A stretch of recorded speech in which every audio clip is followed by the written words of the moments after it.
Everything from overlanding in your stock rig to full-on LS-powered 2 buggies on stickies. This is the Total Off-Road Podcast. I'm your host, Steve. And I'm Ian, and we have officially made it to the big boy episodes. It's number 40. 40. This is where everybody says 40 in a different way, and it's like, Foudy. Shouting. Foudies. Foudies. Everybody's all pissed off right now. Because they ain't got Foudies. That's why they're pissed. They wouldn't be pissed if they got 4Ds. Yep. 4Ds. That's the other thing I need to do. I need to get my shit polished. Get your 4Ds mounted up. Mm-hmm. I keep my 43s mounted up. Damn. Yeah, called you out, son. All right, so what'd you do this week? Not a damn thing. Huh. I mean, literally like Nothing. Wow. I don't know. I piddled around with her a little bit, but I'm in hate mode with her. In hate mode? Yep. I didn't do too much on the Jeep. I stared at it. No. Yeah. I don't even remember doing anything on it. Like, I feel like I touched it. Uh-huh. Like it's in the garage now, and was it in the garage last week? No. Okay, so I've clearly touched it. You didn't. You fired up and it's moved in the garage. Did you back it in or pull it in? It's pulled in. Okay, so you turned it around. The tires are off the front. Okay. The sheet metal's all off. I've got the old Exo shit stuck up there for inspirational purposes. I did some more steering diagnoses. Got a new orbital coming. Okay. So you did do things. You did a little bit just nothing it's crazy. Traumatic stuff, so I just try to block it out of my brain. I did things this week. I forgot about it. Okay, Let's hear it. So it turns out there's people that actually listen to this. Good. I don't know if you know that. Couple. There's like 3 or 4. So one of them, Andrew. Yep. Danger Zone. Yep. Himself. Okay. Hit me up after the episode. Do you remember what we talked about last week on last week's episode? About my situation, what I had going on, I'd recently purchased 2 things that are new to us. For the axles, they make all the tires go around. Okay. You still thinking on it? A little bit. The tires? The zip lockers. Oh, the zip lockers. So I bought the Yukon zip lockers. Okay. And we were talking about the airlines and needing bigger airline. Like you were talking about, can I get like a stainless braided? Yeah. And so I get a message on Tuesday, and it's Andrew, and he's like, yo, you can in fact get a more hardier line for that application. Heftier. Yes. Okay. Hefty, hardy, durable. Beefier. Better. Paraflex. Sounds expensive. I think I say Parflex. Probably might be Parflex. I'm not sure. Okay. Either way, it's a plastic line. Okay. And so he hits me up. He's like, yeah, man, you can get these here. And I'm like, oh, that's sweet. He's like, actually, I got these just sitting here on the shelf, and I'm not using them. So make me an offer. $10. All right. Almost. I made him a little more offer than that. Okay. I want to be fair about it. Cut him off the angles. They're like, well, no, they're like, see, the short one was 80. The short one, the 6-foot one was like $80 a piece. And then like the long one's like a little under 100 or something like that. Okay. So there's a 6 and a 12. So you run the 6 goes to either the front or the rear. Like, depends on where you mount your shit. Depending on where you put your valves at. Yep. Anyway, but they are a 90-degree fitting that screws into the axle. Yep. And then it goes, and your line will go with your link or whatever, and it'll go to wherever. And on the other end is a corresponding end that screws into your valve. Yep. And but they're crimp fit. They look almost like a brake line almost. Okay. They look really nice. So it's just a plastic line that's got a crimped fitting on it. Basically. Okay. And so they look pretty gnarly, and I was like, so I mean, he just like made me an offer. I said, okay. So you did, and he accepted your generous offer. He did. And he shipped them to me. Inbound. They are inbound.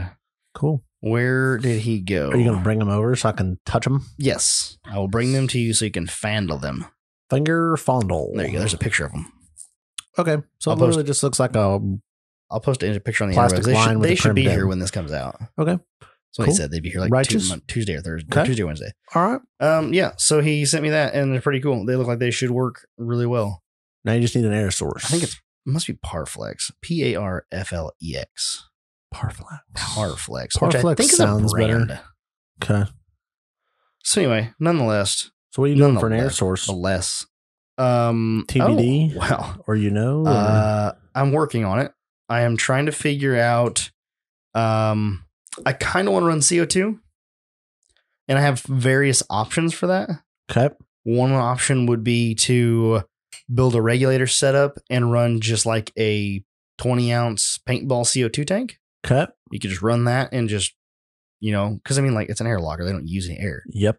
And you've got 20 ounces of liquid CO2. It's going to last a while. Yep. Like, it's 200 paintball shots. I'm pretty sure a locker uses less than a paintball. Okay.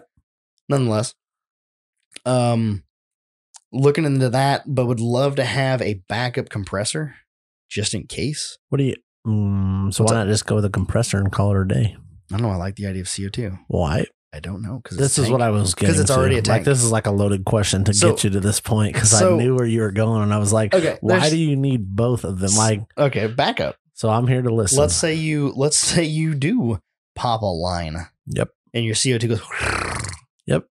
And you're like, well, that sucks. It all gone. Yep. Yep. And now you have a backup just chilling there. Yep. And you can employ this compressor to fill that tank back up. So you do have air to get whatever. Yep. Or say, or you, for whatever, just whatever. It's just it's a backup. Oh, I get it. Like, I could put a compressor anywhere. They're not that hard to mount. Why not just do a compressor? Because I want a tank as well. So what? I wanted a tank to go with the compressor. Okay. So if I had a CO2 tank, that would be the tank. Why do you need a what?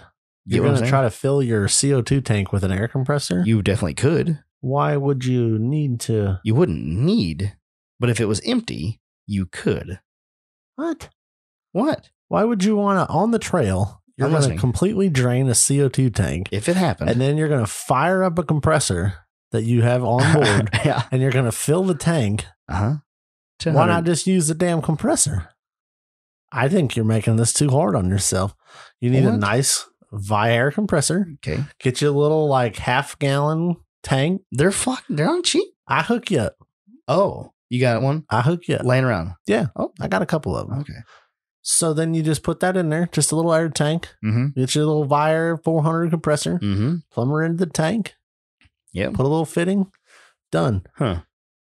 That's all you need. I don't know why you need CO. You don't need a backup. I mean, it was just, I wanted it. I get it.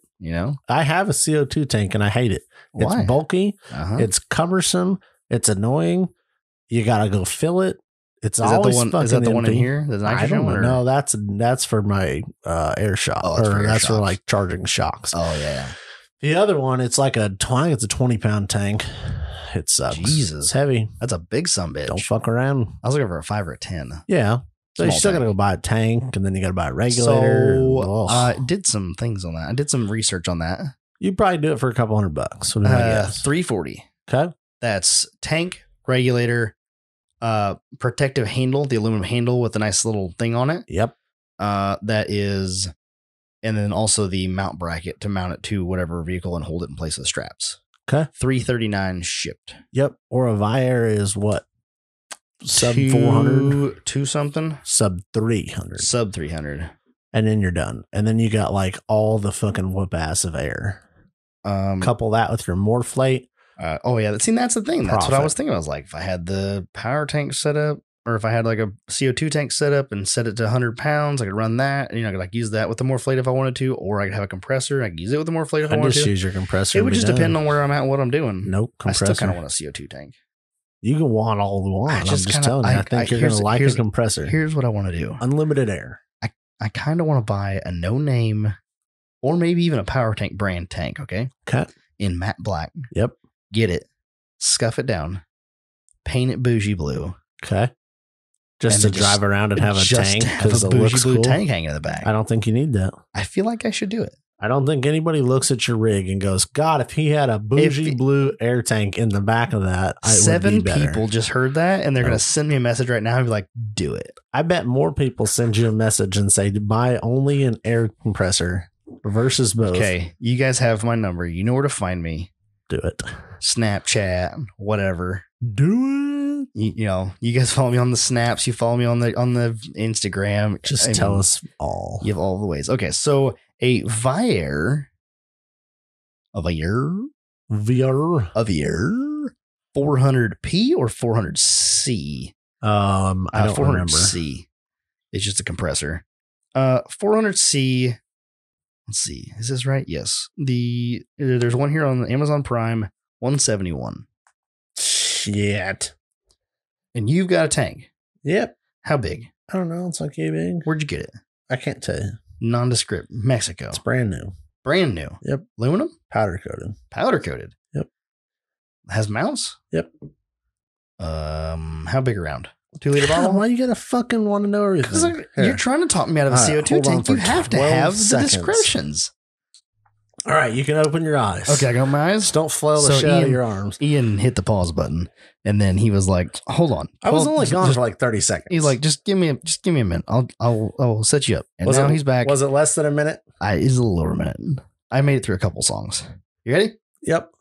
Don't flail your arms. Oh, see, that's too big. It's not too big at all. God, these huge. I saw this on the interwebs. Huh. It's not too big. That's so perfect. Ask and thou shalt receive. Yep. Where in the hell am I going to put this little under the body? well, up underneath there. I probably mount it could. next. That's the size of your air compressor. You got a big cargo compartment. Yeah. You can mount that somewhere. I wonder if I can put it under the back seat. Take it home and figure it out. Okay. All right. Well, so I got my air tank. As long as you don't buy a CO2 tank, because oh my god, I saved money on an air tank. I'm gonna go buy a CO2. No. Okay. So now we'll see. I was gonna pull the trigger last night until I saw the shipping because it was like on a tank, on a CO2 tank. Oh my god. So like I said, through Priest products, I found that you can build a CO2 tank, essentially a power tank, dual gauge. Oh yeah, twin. Yeah, nearly a twin. It's a power tank does have the less attractive twin. Power tank has a lifetime warranty on their tanks, but that is the trick. Power tank has a lifetime warranty on their tanks, and the extra money you're paying for a power tank, they're putting back into R&D to further their technology. Yep. In the CO2 off-road tank usage, which is fine, but which is great. And so that's where I'm torn at. The technology is a compressor. Like the technology is I'm gonna go to Viair and buy a compressor because fucking CO2 is like annoying.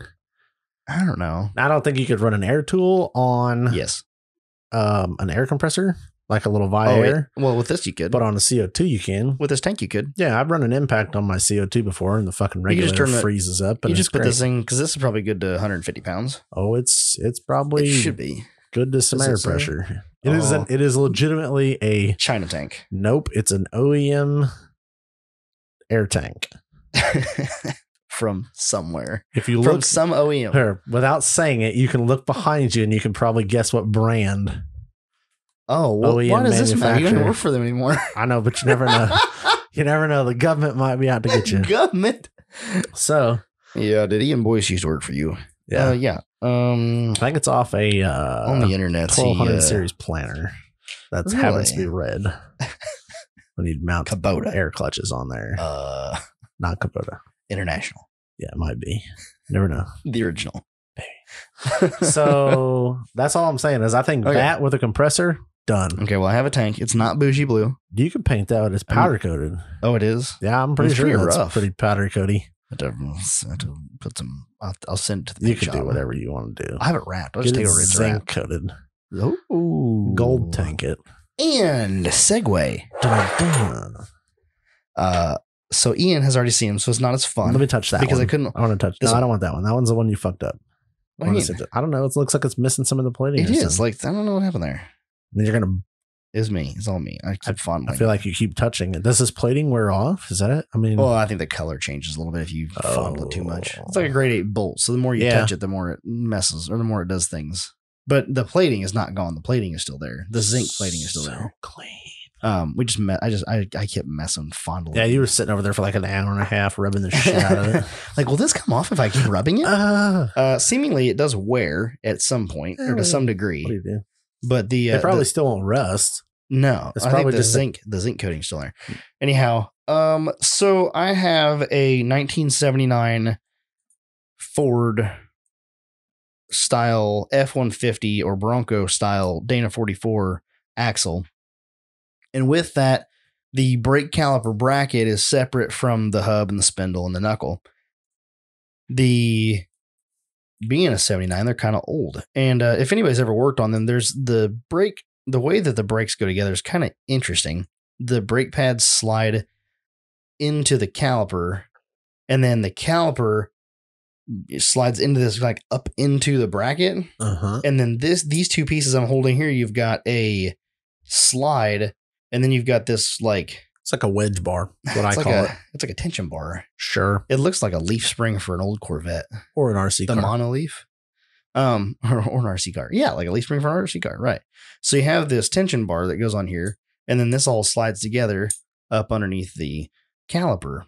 And so these parts are kind of old, and they're 41 years old. Does yours have 2 bolts that hold that on? Single. Yeah, so it can go either way. It can slide either way. The same. So like this is a universal side to side. Yeah. What he's referencing is on the slide bar, there's 2 notches in the bottom of it, and those notches are for the retaining bolt to hold it in place. See, on my 60 outers, my GM 60 outers have the same setup, but they are one side and they're like more of a wedge. Oh, really? So it only it's like half of this is a wedge? The slide bar is a wedge. Like it's missing like this half of it. And it kind of like wedges in there. Weird. And then the little torsion spring thing goes on top, and then you got one like flat hex bolt with a thing on it. It's kind of different. Same concept, but similar concept. Yeah. They all did that back in like the 70s and stuff. Yep. So but anyway, the thing is they were kind of old, 41 years old, and kind of decrepit a little bit, a little rust on them. Love how somebody who was 41 years old is like, fuck you.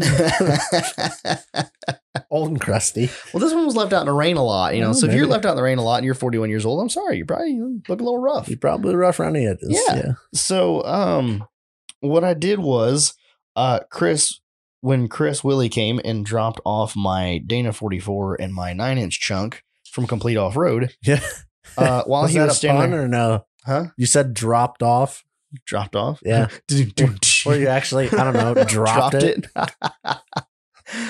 So when he did that, he also, we were sitting there kind of chit chatting back and forth, and I had kind of mentioned something about having some stuff plated. And then you guys saw, if you looked on my Instagram and saw the picture that he plated my 9-inch, the yoke on it and stuff.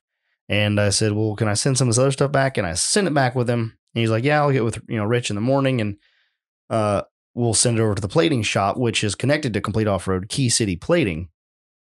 And that's why I think it's funny when you say send it over. You mean like walk to the other side of the building? Yeah, you just open the door and walk into the next building. Yeah, It's perfect. It's comical. It's great. I'm gonna run it over to the plating shop. Can you imagine how convenient that would be? Everything I own would be gold. At least or black. Wow. They do the silver here. Like we have the gold right here.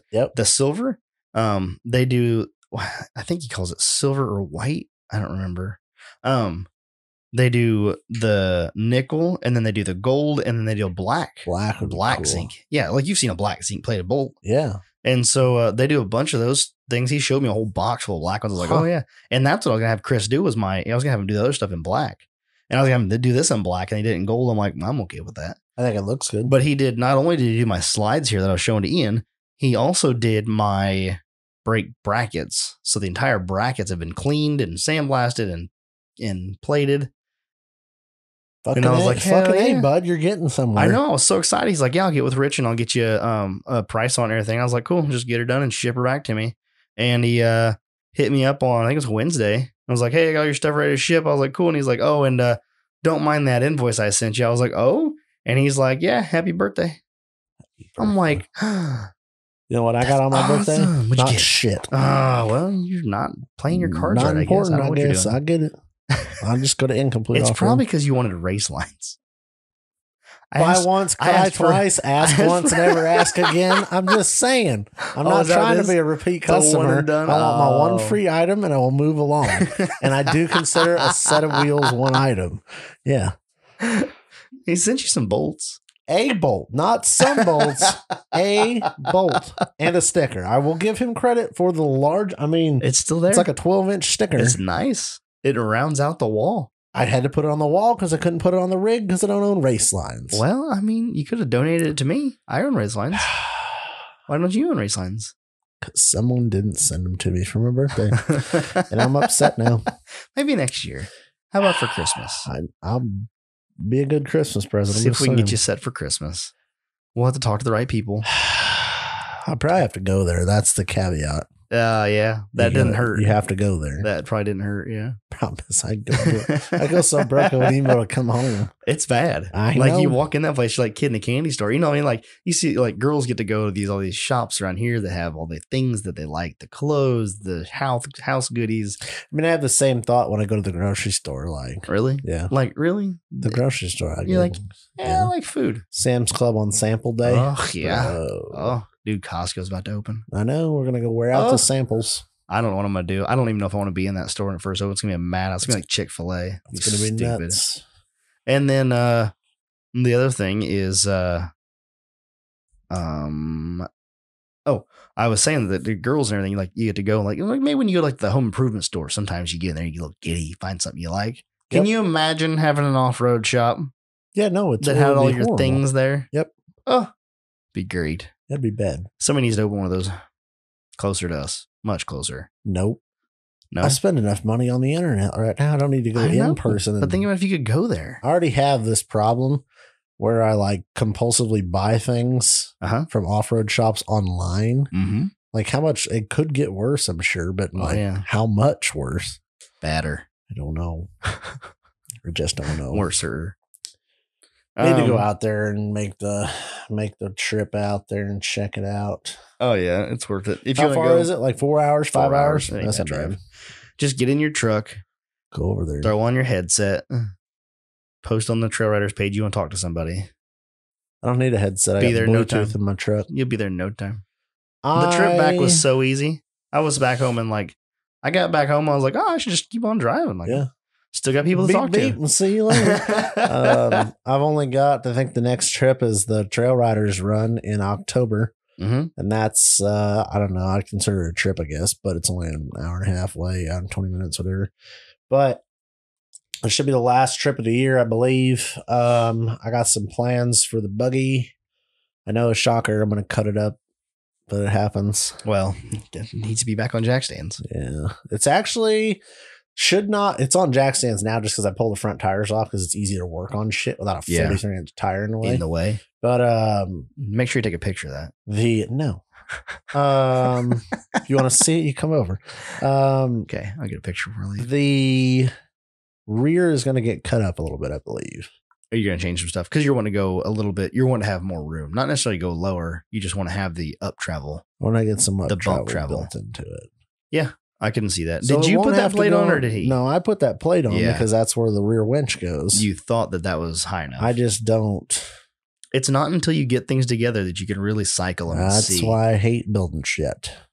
Well, that's the part of the R&D. Part of it. It's part of I hate the R&D means really fucking dumb and really expensive. Yeah, R&E. Yeah. Uh-huh. But that's I don't know. So yeah, my thought is if I cut that winch completely out, which cuts that entire 1/4-inch plate that's fully freaking welded in, with an 1 3/4 tube that's fully welded in, cut all that out, cut another couple tubes out, I can move the winch up and back. I don't know. It's gonna look like shit. I'm not happy about it, but why? Because the cooler fits perfectly in there now. So if I move that winch, move the winch straight up? Like it could, but then it just wouldn't. I don't know. You don't think it's going to winch is floating in the top of the because you'd have to put something across there. That's all right. It'd look fine. I'm not happy with it. Yeah, you just take a little time and sit back. And as far as getting the plates off there and stuff like that, I mean that plasma. Oh, it'll get it out of there. That plasma will rip through that sucker faster than you can get through a bush latte. I was so happy that it was done and it looks good. No, it just doesn't fit. Right. I don't know. Just one of those deals. You just gotta. Well, I'm also my other thought is to take the top link mounts, take them from top of the axle, to like down on it, down and on the front of the truss, if that makes sense. Like kind of half split the difference to where they're half on that top. I don't know. I'd have to look at it. Is it going to buy you enough room to do what you want to do? I don't know. Oh well. I'm not a damn design expert. Are you going to have it ready for the Trail Riders run? Is it a goal? It should. Yeah, it should be a goal. Okay. I mean, the thing is, I need to order some axle shafts. Have you not ordered those yet? No. It's been 2 weeks. I got paid Friday. I don't care if you called. No. When are you calling? Probably Monday. Who are you calling? Brannick. Okay. Brandon Haynes. Chop chop. From Brannick. Maybe. Maybe. It's almighty dollar. how many it is the almighty $1 million dollar. can I spend this week? Tell them you have a podcast. They're going to go, that's cute. Here's your bill. That's all right. I'm kind of holding off on buying them because I just need to see what happens with the steering. Okay. Because here's my thought on the day. If they don't take care of you on the steering, are you going to buy another axle from them? What? Huh? Oh, no, I'm not going to buy. I wouldn't buy. My 14 bolts coming from somebody else anyway. Sorry about you. It's coming from Rhodes Diffs. Is it? Yeah. Okay. He does some pretty good work. All right. So if I can't get the steering fixed with what I have, what do? You have to do something. Yeah. What do you do? Because how it steers now is unacceptable. For sure. So if the steering orbital doesn't fix it, I'm going to be out of things to change. So clearly something else is wrong or whatever. Maybe it's my expectations are too high. Maybe it's that me. can't be right. I don't know. No. So have you ever driven a forklift that bound? Have you ever driven an off-road rig that fucking sucks like that? I've driven more forklifts with full hydro and like farm equipment with full hydro than I have off-road rigs. So yep, there is something in the system that's not doing its thing. The only the last thing to change out's the RAM, and that's expensive. So but here's my the thing. RAM shouldn't be the issue. I wouldn't think it works. So. It does. So if this orbital doesn't fix it, then I have to pay to ship an orbital back. Ugh. Anyway, I guess. That's dumb. Yep. And then I have to figure out something, because if it has axle shafts and doesn't steer worth a shit, I'm not taking it wheeling, because I'm not like just putting around. Donut out at Mid-America. It was fine. You know, it was, you could get down on, there's no fucking trees or anything. So, yeah. Right. I mean, okay, there is, but the trails we were on, you could stay off of the tight turny stuff and stay out and just put some time on it. Did you use your Morphlate to air it down? No, I think I didn't even air it down. Yeah. I didn't actually know what tire pressures in it right now. They were inflated. Yeah, it's got air. Yep. I bet there's not much, but yeah, enough. Yeah, I need to break the sidewalls in anyway. So there you go. Less is more. Less is more. So my thought is, like, I'm not going to buy axle shafts if I have to go to plan B on this fucking hydraulic steering issue. Which is, I don't know, it doesn't make sense. Like, it should be, like, obviously, so you've changed everything in the system now. And even when you take out the one new thing that you have included, like the new... Still does it. Right. When you take out the braking, it still does it.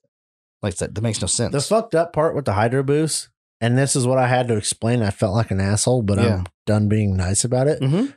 It sucked with the old Hydro Boost unit. Mm-hmm. It just sucks less with the new one. Figure that out. But there's something in that Hydro Boost that was restricting flow. Yeah. Because it sucks less, but it's not fixed. It just sucks less. So did I have multiple problems? Did I have a shitty Hydro Boost and a shitty orbital? What did you do?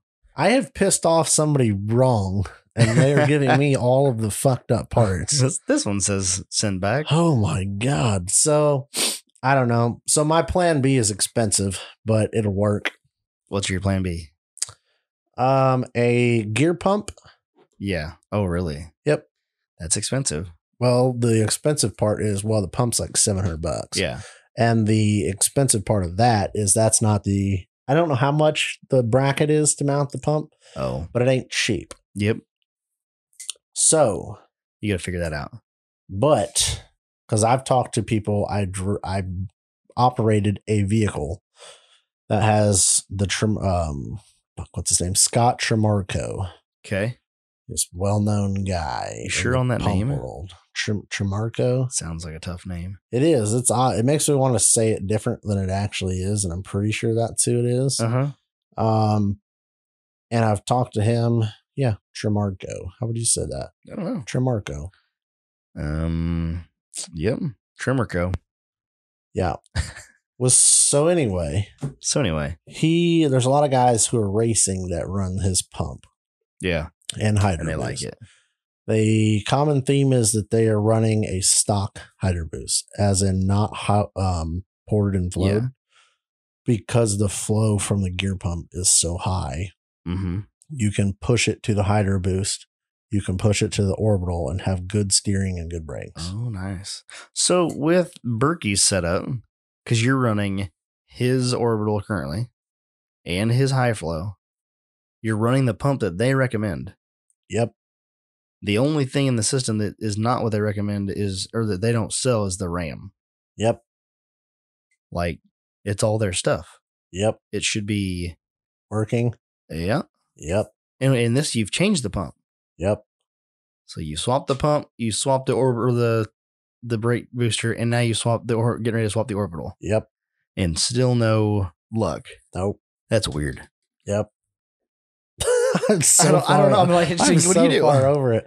So that's why I haven't bought axle shafts yet, because I'm just like, if I need to turn around and drop fucking $1,000 on steering, I sure the fuck don't want to have to go, whoops, I just spent $800 on axle shafts for it to sit here. You think that's how and not steer. Axle shafts? They're like $700 or $800. That's pretty affordable. They're like no more expensive than a Steto 60. Mm-hmm. Perfect. Chromoly shaft. So, yeah, I don't know. Yep. What do you do? What spline is the carrier on that? 30. 30 spline. Standard 14 bolt. Really? Yep.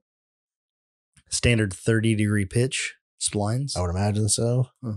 So it's technically smaller spline count than a Dana 60. I think so. But it's stronger in terms of extra pinion bearing. The pinion support. Yep. You don't get the deflection. Isn't that weird? Yep. So like on a Dana 60, you're more worried about the pinion braking than the shaft. Yes. And vice versa on the 14 bolt. The problem with the 14 bolt is you're going to twist the shafts. You're going to twist them. You're going to break them. You're going to twist them. And then if you twist them too much, they'll snap. Right. But I've seen guys that'll twist them. And just that's what happens. Yep. They're going to pull them out to service it. And they're like, whoop. So I had seen Makes people sense, take a paint pen, paint a line down the axle shaft, and then slide it in. So when you slide it out, you can see if it's got any twist to it. Mm-hmm. They twist the entire shaft, not right at the splines. It takes it and like candy cane twists it. I wonder if Well, then that's a stock shaft. Then you could go to a chromoly shaft. Right. So there's two ways to cut gear or cut splines into a shaft. The one way, the shaft diameter comes all the way down, and the splines are the same diameter. The outer diameter of the splines is the same diameter as the shaft. Pretty sure the 14 bolt they neck down. The splines neck down? Uh-huh. Pretty sure the shaft, and then it necks down, and then they cut it into there. Right. So there's two ways for splines. There's splines that are the same diameter as the shaft, and then there's splines where the what you would technically call the inner diameter of the spline. So like the bottom of the V of the spline. Yep. That's the same diameter as the outer diameter. Pretty sure shaft. the out, like the top. So like the splines are actually bigger than the shaft. When you look at it, like the shaft comes down and then the splines actually bump up. Yeah. I'm pretty sure it's the opposite of that. Right. For a 14 bolt. Right. Not very many shafts are like that, but like some of them are. And I guess that's the better way to do it, because then the shaft itself doesn't have you're putting a weak point there. Basically, at the edge of the spline where the spline's cut, that's where the shaft actually has like almost like a break point there. You can break it. Now I've seen the whole shaft get twisted. Now I've also seen the little stub get broken off at the end, but I've also seen the whole shaft twist too. But break off the stub at the splines or break it off at the flange? At the splines, yeah. At the splines, yeah. Right there where you would think it would break. It just kind of boggles my mind. Like if the 14 bolt is 30-degree pitch, 30 spline, then it's technically a smaller shaft than what's in my factory 9-inch, 31 spline 9-inch. Stock, yes. Isn't that weird? Yeah. I mean, you could upgrade to 40 to a 40 spline. 40 spline. Yeah. Yeah, that would be gnarly. Yeah, it's big. I'm sure that's what all the big guys do, right? You've got to run different spindles because the axle shaft is so large. You know what? I think I've heard that. Oh yeah, you have heard it, whether you know it or not. Yeah. But yeah, you just upgrade. Where the fuck do you get spindles? Same place you get the shafts? Yeah. Huh. So what would you do in your case? You wouldn't have to do that though. On the front. What? The front you wouldn't have to. No. If you had custom shaft or you had shafts made, there were 40 spline front shafts, you would not need to you wouldn't need to change anything. Yeah. Yeah. Correct. That's gnarly. Huh, but I honestly think I would go to a Super Duty bearing. setup. I would, because packable grease bearings suck. Well, and just like although your setup looks really good with all the brand new everything, that looks awesome. But like, yeah, packable greasing or like greasing bearings and then they get wet and all this, or you just throw in a Super Duty bearing and just let her rip. When she dies, you just swap her. Go to Napa and get a Moog. Way more expensive. And you go here, just replace this. Yeah. Thank you, free. Yep. Yeah, it's a thing. You have to re-drill. I mean, you have to re-drill the unit bearing, but it costs about $100 a pop. Well, that's unless you decide to run 8 on 170 wheels. This is true. Then you only re-drill your rear hubs. Yeah. Or you run a Sterling 8 on 170 the whole way around. Or you just get a desk job. Yeah. Come home and like, damn, look at my lawn. It's so nice. Boy, that'd be pretty easy, wouldn't it? Watch TV. What else do you do? Drink beer? I guess. I don't know if you drink beer then. Oh, you get a fantasy football league. Yeah, I could do that in my house. I don't need a shop for that. No, just fantasy football league. That's all you need. Just sit there at the house, play on your little app. Seemingly, I want to go drive over shit and fuck shit up, spend all my money. I just want to go off-road all the times. Oh, I've had my off-road bug been bitten by the bug. Not even beaten by the bug. Beaten hard by the bug. It's just trying to get it finished as being the worst part so far this year. But speaking of going off-road and being bitten by the bug, shall we introduce our guest? Yes. Okay.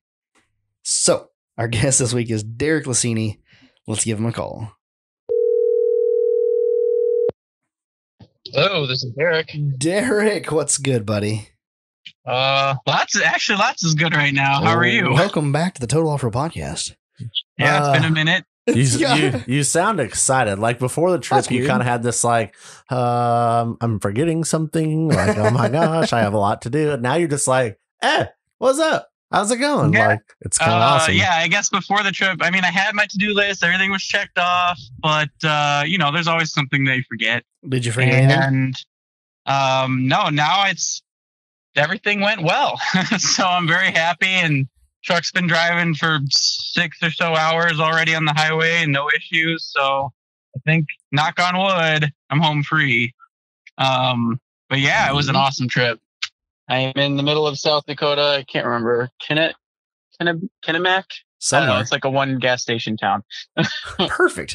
That's all you need. He's been on the road for a week and he's already like, that's a one gas station town. I love it. Yep. It's a new measure. It's like all the rigs getting gas at one gas station. Oh my God. Like, that'd be terrible. Oh, that was one of the hardest things, I think, for them to coordinate. And I think that's one of the reasons why they go so long between fuel stops, because they always try and coordinate the route so that it's in a multiple gas station town. Because can you imagine trying to fill 26 rigs at one, like this particular gas station I'm stopped at has 2 pumps. Oh boy, my pump's got dust coming out. Yeah, what are we doing?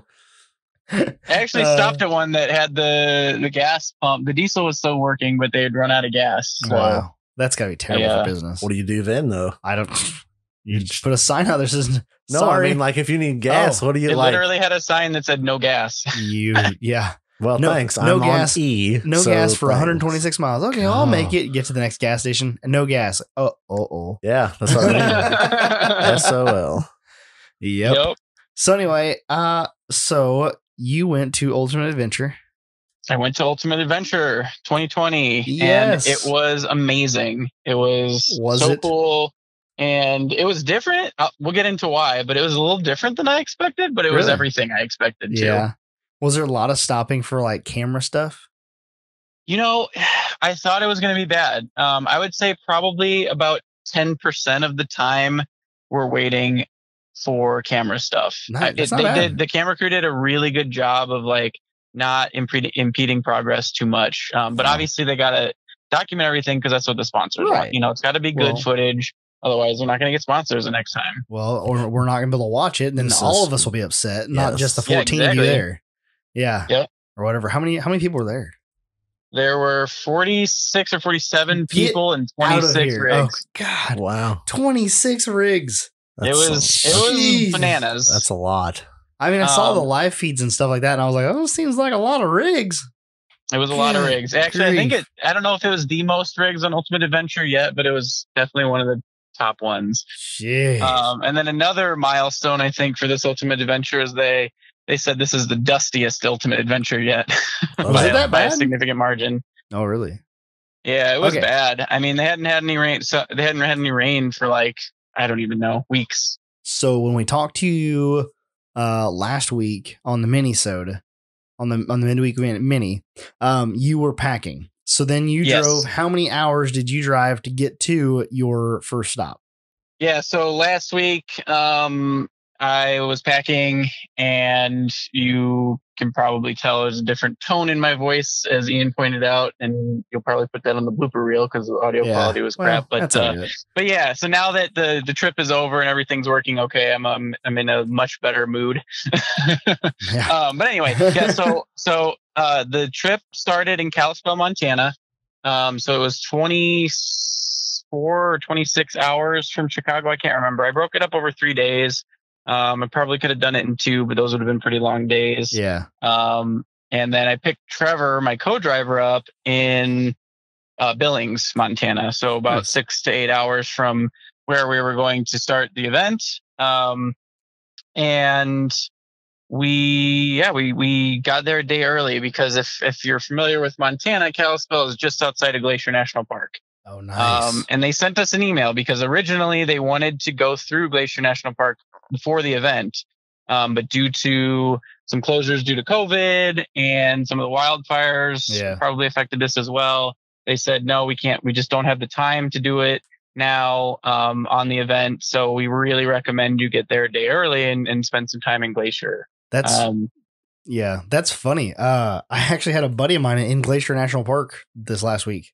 You know what's what's funny is that one of the previous Ultimate Adventure participants who I was friends with on Instagram or Facebook, both, I guess, he was in Glacier National Park like the day before we got there, and he saw me driving, and he was like, he waved out the window, and I was just like, hey, cool, because he was driving not his Ultimate Adventure rig, so I didn't know what vehicle it was, and I was like, hey, cool, they noticed my truck, that's awesome. Yeah. And then he sent me a message, I'm famous. And I was like, holy shit, like you're Dan.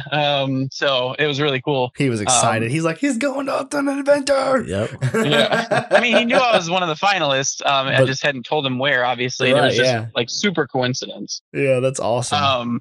And like, so then he also, after that, was going to Yellowstone, which we also went through on Ultimate Adventure. Man, how was that this year? Yellowstone was gorgeous, and there was so much wildlife. I mean, I'd been to Yellowstone when I was a kid. Yeah, but I don't think I appreciated it as much as I do now. Yeah. To be fair, we do kind of go through the places fairly quickly. So we spent like 3-4 hours in Yellowstone total. Right. Like an hour or so at Old Faithful, which we watched her up, which was cool. We looked at some of the geothermal pools as well around Old Faithful. And then we drove through, I can't remember the name of the road, but one of the main roads that drives straight through Yellowstone. So you get to see all the scenery, and there's a huge, I think it's Lake Yellowstone, huge lake in Yellowstone that we drove through as well. So yeah, I mean, it was a really good time. But I mean, I can walk through day to day actually, if you want me to. Yeah, I mean, we're gonna shoot for it. So basically, Ian and I were kind of discussing this before we call, like, do we break this into 2 parts and then like restart from the beginning, or how do we do it? And I just told him, like, let's just call up Derek as Derek and just BS with him and hear about the, how it was. Like, how good was it?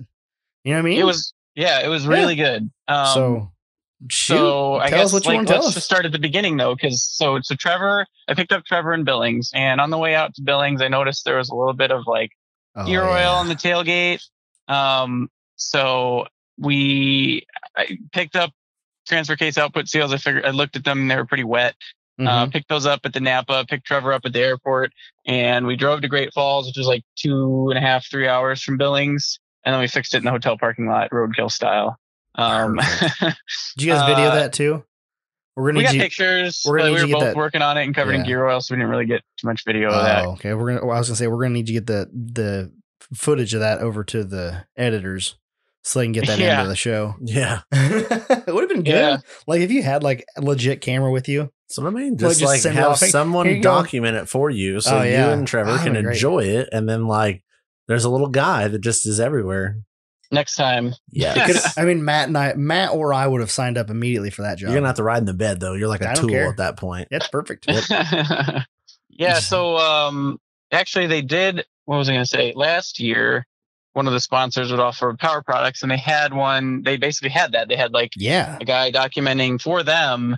And he actually was I think he was, I don't know what his actual title was, but like the director or the producer this year for Four Wheeler. Oh, nice. And so if you've watched any of the like daily updates, they're a few days behind. But they're like 1 minute clips. Like they're awesome. They're really well edited. I think the footage is going to be insane this year. Yeah. Where's that at? On Instagram? That's right now it's on fourwheeler.com /ultimate-adventure. They're not uploading that straight to Motor Trend yet? No, I don't think these are on Motor Trend yet. I think they're just going to upload the full episodes on Motor Trend. So wait. These are basically trailers. Yeah. They can do 24 hours of Le Mans live, but we can't get daily updates about Ultimate Adventure? Different production budget. This is crap. Different budget. Different production budgets. All on a different budget level. Yep. So you guys said you spent $800 on audio equipment. They probably have $30,000 or $40,000 of video and audio equipment, and then Le Mans probably has like $300,000 of equipment and operators and all that crap. So I bet it's nuts. I'll bet you the video equipment that was there with you this week was well over the 100,000 range. Maybe. I don't know. So? You'd be surprised at how much stuff they do with just GoPros. I mean, it's not hard to rack up a bunch of money in GoPros. I wonder if they had 9s. That's true too. I wonder if they all had 9s out there yet. Again. I was gonna say, I wonder if they have the new GoPro 9 that they were recording with. No, Trevor's. Really? I don't know anything about GoPros, but Trevor was saying that most of them are Hero 7s. No kidding. Yeah, because they weren't upgrading to the 8s because they're garbage. Yep. I think that he was talking to him about that, and he was like, "Yeah, we don't have 8s because we bought one that was not good." Yep. Yeah, now the 9 came out. The 9 must be pretty new. So the 9 is apparently, from the videos I was watching, the 9 is the new benchmark. Casey Neistat gave it his seal of approval as being like the best action camera of all time so far, like to date. So I mean, that's not a bad thing. Yeah, it should be. Well, yeah, it should be right. But the Osmo, the DJI Osmo was a real competitor when the 8 came out. Like, there were like, if you're looking for this, go with the DJI. If you're looking for this, go with the GoPro. And like, there was a real battle. And now apparently when the 9 came out, like, it's just not even close anymore. So anyway, enough about cameras. Back to the Ultimate Adventure. Yeah. So Ultimate Adventure. So that was before the event, right? So start timeline on. So we get to Kalispell. They told us to go to Glacier National Park beforehand. So Trevor and I drove up, going to the Sun Road, which is like the main road that goes through Glacier. Usually it's not an out and back, but they have the end of it closed because of there's a Native American tribe that lives there, and they obviously don't have a whole lot of health care. So if they were exposed to COVID, that'd be really bad. Right. And so that's why they have it closed. So we drove up to the summit. We did a quick little hike, and it was gorgeous. We saw some goats. We saw some, I think, bighorn sheep. I think elk that day. So just very spectacular views. And then we drove back down into town. We had dinner with some of the people that were on Ultimate Adventure that we knew. And then we went to bed. So day 1 wrap. That wasn't even day 1. That's not day 1 is 2 days from now, or from this point really? In the story. Yeah. So the next day is check-in, right? We didn't really know what time check-in started because they didn't really specify. So we get there at the hotel nice and early, like 9:00, and they're like, "Oh yeah, check-in's at 4:00, right?" So we're like, "Oh, okay, sweet." So we'll just screw around for the whole day. We asked, some of the people that were there, like, "Hey, what are you guys doing?" And we had camped that night, so there was one of the trail guide that was going to be the trail guide for day 1 offered up his location for the tow rigs to, if you towed your vehicle to the beginning, you could put your tow rig there. And he also offered up like some camping space. So we did that. We drove the truck from Chicago, but we did take him up on the camping space, A, to save money, and B, I think it was a good idea just so that we could figure out and make sure that the camping gear that I brought worked. Because, it's Montana. it had like 35 or 40 degree swings from the highest temperature during the day to the lowest temperature at night. So even though it's beautiful, like 70 degrees during the day, you do the math, it's damn close to freezing at night. But everything was okay. We didn't need to buy anything at the Walmart or whatever in Kalispell. And so then the next day was check in at the hotel, and check in was like a blur, man. Ian Johnson was on the trip, Fred Williams, Dave Chappelle, from Dirt Every Day. And then obviously the magazine, writers and editors and photographers and everything, which fortunately for a lot of those, I had met them in Moab at Full Size Invasion or Easter Jeep Safari in 2019, which if you want details on that, check out episode 3. Yes. So that was just crazy. And then like, Stephen Watson of Offroad Design, all the sponsors that were there, meeting them and getting to know them and like putting the stickers on the truck. It was just like a momentous occasion when we were like, let's practice on the sponsor stickers, getting those on the truck. And then we'll put the Ultimate Adventure sticker on the window last. So we're like practiced. And that was the momentous occasion for me. It was like, oh my God, it's real. Look, there it is. Awesome. I've been working for this for so long. And now it's happened. How much fun was that to meet Ian Johnson and all those people?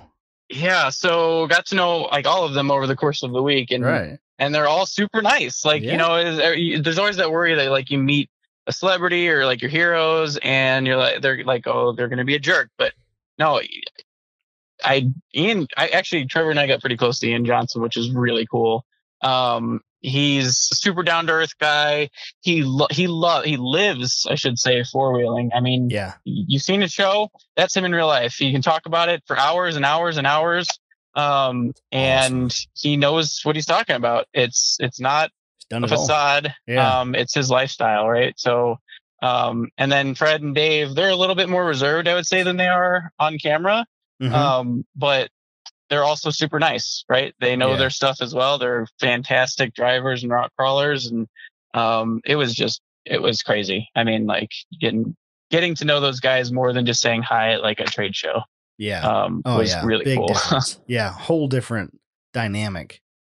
Because you become friends with them, not just like, hey, you're a celebrity and I'm not, right? 850 people are trying to talk to you. Hi. Nice to meet you. And then you walk away. Exactly. Whereas now you're like one-on-one. With the weird, so then like the other thing that you don't forget that like they're celebrities, right? Yeah, but like, right. You're like, you get comfortable. It's not top of mind. Yeah. You get comfortable with them. And then we pulled into town in Wyoming and Ian had to run to the parts store or something like that. And like the guy was like, oh my God, you're Ian Johnson. And like he had his hair down. Like he wasn't just like, and he was like, he was like, hey, yeah, we're over at such and such hotel. If you want to come hang out or something like that. And he was like, I'll be there after work. And so he brought Ian, like if anybody knows Ian Johnson, he loves bourbon, and he brought him like a really good bourbon. I know nothing about bourbon. But I know that it was good because he spoke highly of it. And so we gave him a bunch, I didn't, but the staff gave him the guy a bunch of swag, and like he got to hang out with Ian Johnson while we're like wrenching on rigs in the parking lot of this hotel. And it was really cool, man. Like it was such a crazy, like, I don't know. It was just really, it was really great. You know what the best part about that is?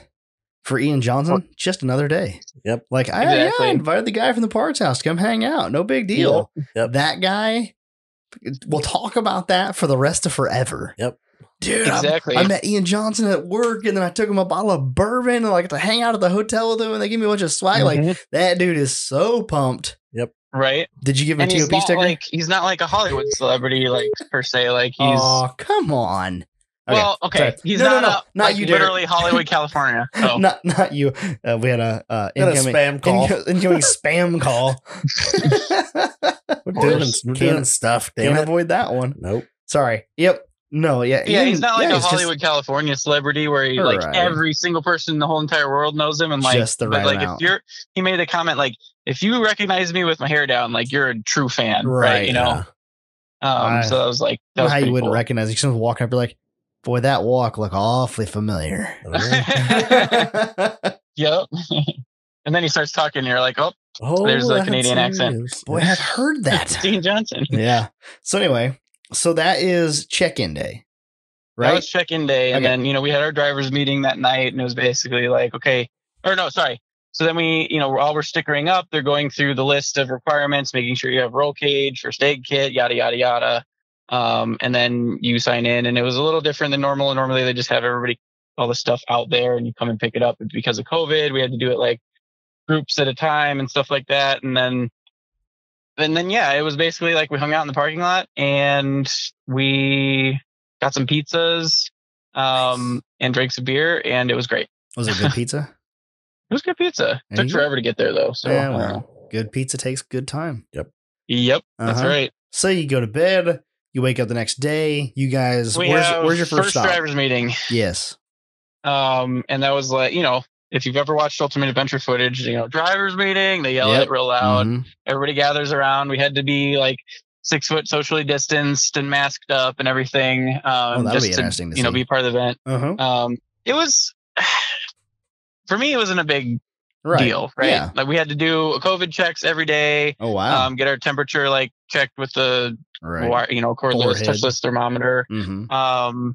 And answer like the questionnaires that you may, if you go into work, you may have to answer these depending on the job. Right. But anyway, so it wasn't, to me, it's not a big deal. The first couple of days it took a while, but it was worth it to go on the event. You know what I mean? Yeah. It's just the life we live right now. It's not that big a deal. You just, you deal with it and you roll on. Exactly. Yeah. And nobody really complained, which is really awesome. I mean, they made sure like going into it, like, hey, this is going to happen. So just be aware. Yep. And if you really don't want to deal with it, then don't come. Right. So, but everybody was really cool about it. The only thing that happened was that like every once in a while a mask would slide down, like because you're running around spotting and doing stuff, and we'd just be like, hey, don't forget your mask. We didn't have to wear them in the vehicles, obviously, because you're with the person in the vehicle the whole time. So that was good. If we had to wear them in the vehicles, that would have been tedious too. No thanks. I don't know. I live by that whole like, not to get bent off the Rona thing, but like, hey, if you're 6 feet apart, they're not really like, not really a necessity. Mm-hmm. If you're going to be within closer than 6 feet of proximity, I'd throw them on. You know what I mean? Like, yeah. But I mean, Motor Trend and Discovery, they're requiring it, so we did it, and that was it, right? Yep. So, it wasn't a big deal. It was just, part of the game. One more thing to worry about, but it wasn't like, in my opinion, it wasn't a huge. They give you guys masks. Did you have cool like Ultimate Adventure masks?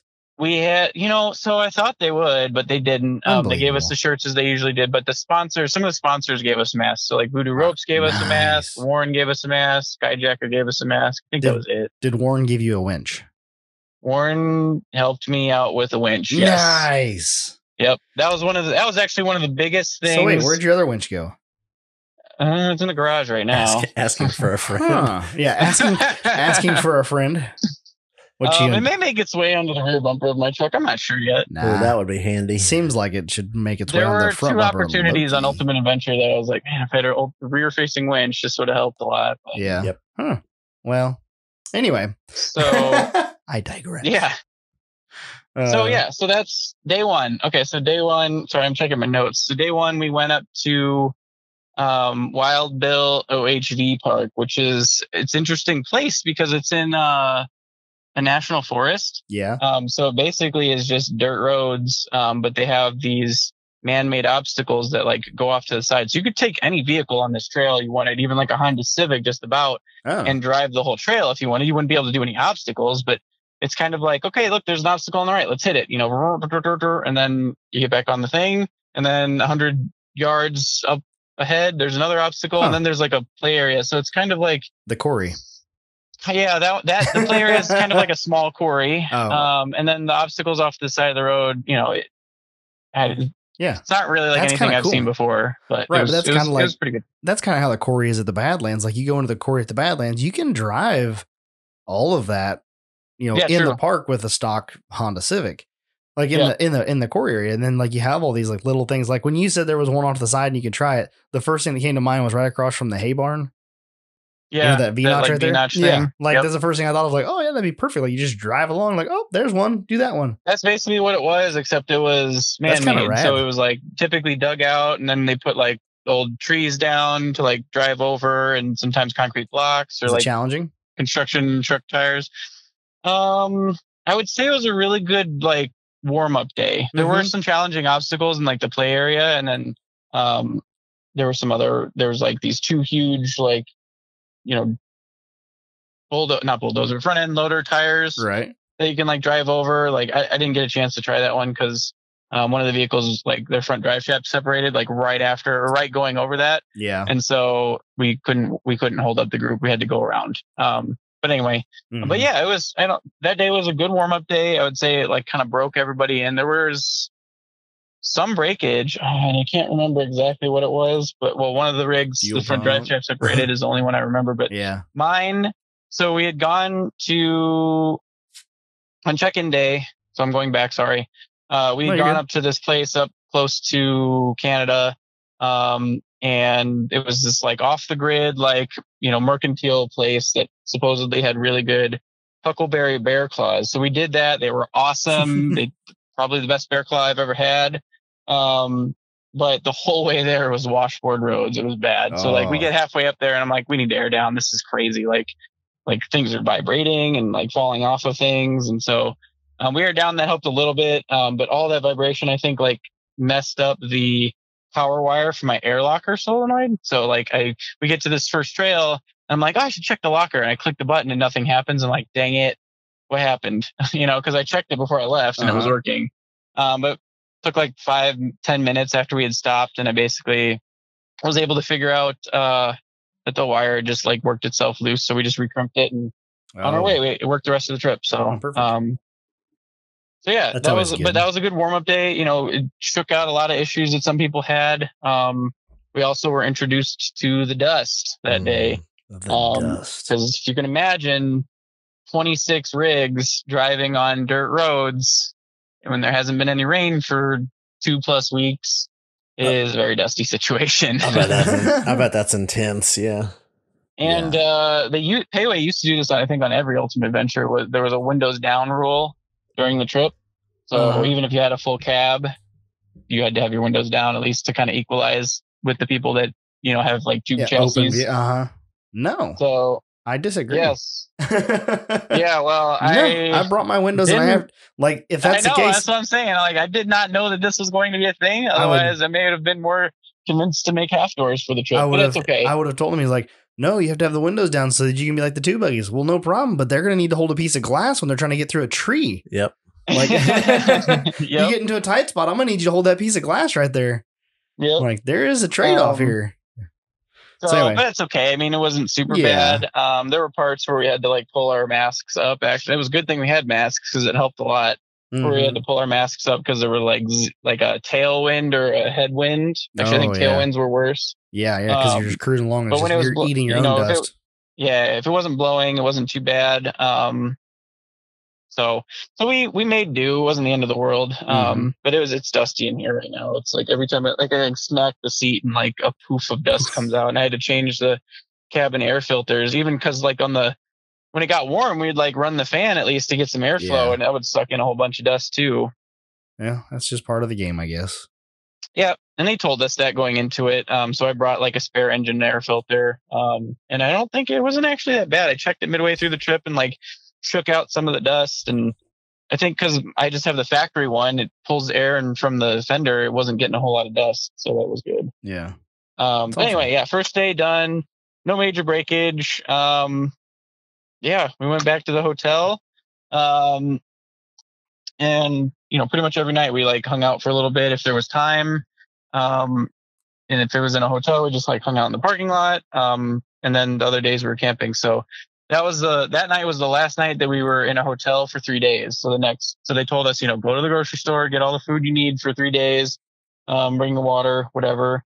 So I've got the fridge that actually you guys went in on for my wedding gift. And it worked great the whole week. So we pretty much saved your life is what you're saying. Pretty much. Awesome. Yeah, I'd say so. I owe a debt of gratitude to you guys. As you should do. Love it. So that wraps up day one. And then day two was a driving day. So the next day was also still in Montana. But it was a road day in the morning. Okay. And actually, so we drove around the lake that's in Kalispell. It's supposedly very beautiful, but I mentioned the wildfires earlier. And so because of the wildfires, there was smoke everywhere. It was like foggy. It was like, I mean, imagine it being foggy all the time except smoke instead. Yep. We had a couple days here like that while you were gone. I don't think it was quite as bad. No, nowhere near as bad. But like you look into the sky and you're like, why does the sky look like that? Yeah. So actually, going back again, when we were there the day before the event started, it was like really not too bad. Like we went to Glacier, the views were great, not a big deal. Check-in day, even the first half of it was great. And then in the afternoon, the smoke started to roll in, and I was like I could feel it in my chest. I was like, oh my God, this is like serious amount of smoke. Could you smell it? Like, oh yeah. It smelled every time you walked outside. It was like, bam, not like campfire smoke either. It was like burning leaves smoke. Yep. So not the good kind, and it really like some people on the trip were allergic to, so they were wearing masks all the time. Wow. To try and help a little bit. So anyway, we drive around this lake. I mean, it's a beautiful lake. I'm sure you can't see the other side because of the smoke, and that's part of the view, right? It's like a few miles across, so you can actually see the other side and the reflections. But the drive was gorgeous. I mean, even with the smoke, it was gorgeous. Lake Kalispell, maybe. Really? It's if you search Kalispell, Montana, it's the big lake. Gotcha. I don't know if it's actually. I think it pulled up. Yeah. Oh yeah. Okay. Yeah. So then, Flathead Lake. We drove. Sorry. Flathead Lake. That's it. Yep, Flathead Lake. Flathead Lake. Thanks, Googles. So we drove all the way around that. And I think we went southeast from there. I don't remember exactly the direction we went because the roads are very curvy. Yeah. But we ended up going towards the Carruthers Lake Trail.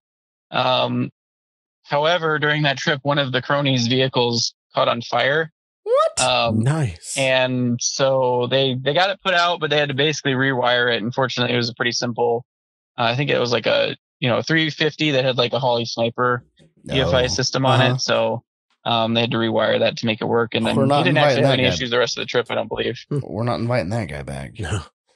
Well, he's a crony, so nope. I'm not sure how the selection process for cronies works, but no, don't let your shit burn down.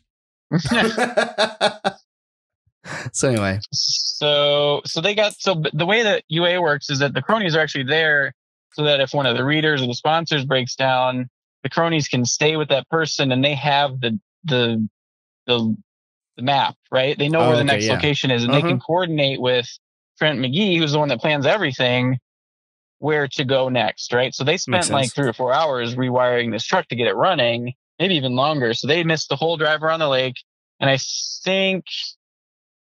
No, they got to the next stop. Oh yeah, so after we drove around the lake, we stopped at this like really cool like transportation museum that had all this like collectible like old transportation stuff that we went in, we walked around, we looked around, and it was really cool. Nothing really to do with wheeling, but they do this on a lot of Ultimate Adventures where they'll look at cool stuff along the way. Like right? You're there, you may as well see the cool stuff. And it's not like the most popular touristy like thing, so it's really cool to like see this offbeat stuff. Right. Were you able to buy anything there? I bought a bumper sticker. Oh, nice. That's something. Yeah, we love stickers. But it's just a museum. I don't think you can. Buy I got you. Okay, makes sense. Yep. So we drove around the lake. We went to this place. They're fixing his truck, rewiring it, and then we head out to Carruthers Lake Trail. And so they were able to meet us. Basically, they went straight there. They didn't go around the lake. They didn't take time at the museum. They went straight to that trail. I think they were able to get to that trail pretty quickly. Yeah. But yeah, so we went up that trail. I wouldn't say it was exceptionally difficult. It was kind of like dirt, rocks, and woods. We went from like 6,000 feet or like 5,000 feet of elevation to like 8,500. So it was like very steep the whole way up. And that trail would have been really difficult had it been muddy because it was like rock, dirt, smooth rock, dirt, smooth rock, dirt, smooth rock, dirt. But like with it being dry, it was just like we just walked up the rocks. But if they were all sloppy and shit, slippery, it would have been bad. Ooh, that'd be rough. But then we get to the top and there's this lake. It's nighttime. And we set up camp there. We set up camp on the shore of the lake. You can't really see much, because even with the headlights on, there's the smoke still lingering. So yeah, we wake up the next morning and it's this beautiful lake, even with the smoke, very beautiful. We're on the shore of the lake and like we're camping right next to it. So it was really neat to be able to do that. So when you parked there was no view. and you went to bed, and you woke up the next morning and boom, view. Yep. That's and I think that was the plan. Even without the smoke, it would have been like even more like, whoa, right? Holy crap. Right. That's awesome. It was pretty cool. I wish we had that kind of stuff, out in the Midwest where we live. Yep. You do. You go to sleep and you go to sleep and there's a cornfield and you wake up the next morning and the combine is taking the cornfield out. And you're like, whoa. Not quite the same thing, but yeah.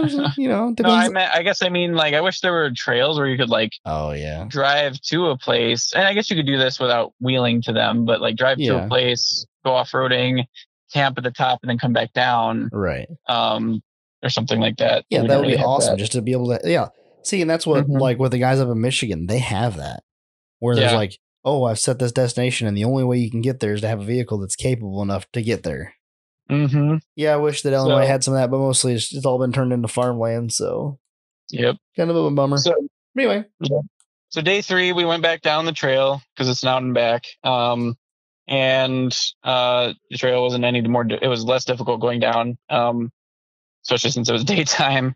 But then, we hit a bunch of dirt roads. We drove through this like really cool ghost town that they got permission for us to be on because it was private property. We like walked around for a little bit. They did a really good job of like doing the sponsor videos when we had that downtime. So they were like, okay, such and such, sponsor, come over here. We're going to do your sponsor video while everybody's exploring. So it was kind of like, you could tell that they planned that activity, like keep everybody that's not one of the sponsors that's being interviewed busy. But also it was really cool. That's pretty cool. This was not my favorite non-wheeling activity on the trip, but it was still cool. That's awesome. Nothing wrong with that. And then we drove along there's like this dirt road in that area that goes up this ridge of this like basically small mountain. But it's like a really smooth, like there's no trees or anything on this mountain. It's just like a plains, I would call it like a plains tall hill, right? And again, the views are probably spectacular without the smoke, but we were just basically driving on a hill, seeing smoke out to the sides of us. But it was kind of a bummer. It was still pretty neat. And then at the end of that, I'm like watching this track because Onyx is it's an app for like tracking this type of stuff. So they gave us all rental iPads so that we could like see not the track that we were going on, but you could see trails marked, and so you could see where we were headed in this particular like hour of the day. And you could see like the trail like curves around, does a curly Q, and then crosses itself. And I'm like, like we just went over the track that we're going to be on in a minute. Like, what's going on? And I didn't put 2 and 2 together. And we get to the bottom of the hill, and he's like, this is an old train bed. Guess what that means? Or trains can't go up steep hills. Guess what that means? And I'm like, tunnel, duh. So we got to drive through this old like abandoned train tunnel. That's cool. It was really cool. It was like a mile long. Oh wow. So is that like something you could normally do as a person on that trail, or is that like something that they got exclusively? No, I think you have to at least like talk to somebody to get permission because it's also private property. Oh, okay. But I bet if you asked the right person, you could probably get permission to do something. You might have to like sign a waiver or something because we did see like rusty nails sticking up out of the old train railroad ties. But it was really neat. That's awesome. I got video. We both got video of that, Trevor and I. But we were going so that normally he wanted to like continue the trail until it ended, but again, the wildfires were cutting things off. So we went back through the train tunnel, which is fine because we got to do it both directions. It was really eerie though. Like you're just in this tunnel and it's like so long. Like I've been in long tunnels, like in the mountains, like on a highway with other cars, and they're usually lit. This one was like, I guess we're with other cars, but like it was not lit. There's like parts of it that had like 20 inches of water in it deep. Oh, wow. Right? Awesome. So like it's up to the hubs. You can like see it and you stick your head out the thing. And it was just really like eerie is what I would describe it. So once you got into the middle of it, could you see light on either end or no? It angled. It like has like a slight curve. It angles up and then back down, so you couldn't see from the ends. You couldn't see the other end. When you got to the middle, I think you could see like the little tiny light at each end of the tunnel. Right, but it was pretty crazy. That's awesome. That sounds like fun. So now we're getting even closer to this wildfire. There was supposed to be more wheeling to a campsite and then back or something like that. But that was actually where the wildfire was. So we had to call an audible, and like they used that Onyx app to like find another location for us to camp. So we found it. There wasn't any wheeling to get to it. It was just a dirt road, but it was a nice campsite. What is an audible? What? Like you don't know what an audible is? No. Like you change the play in...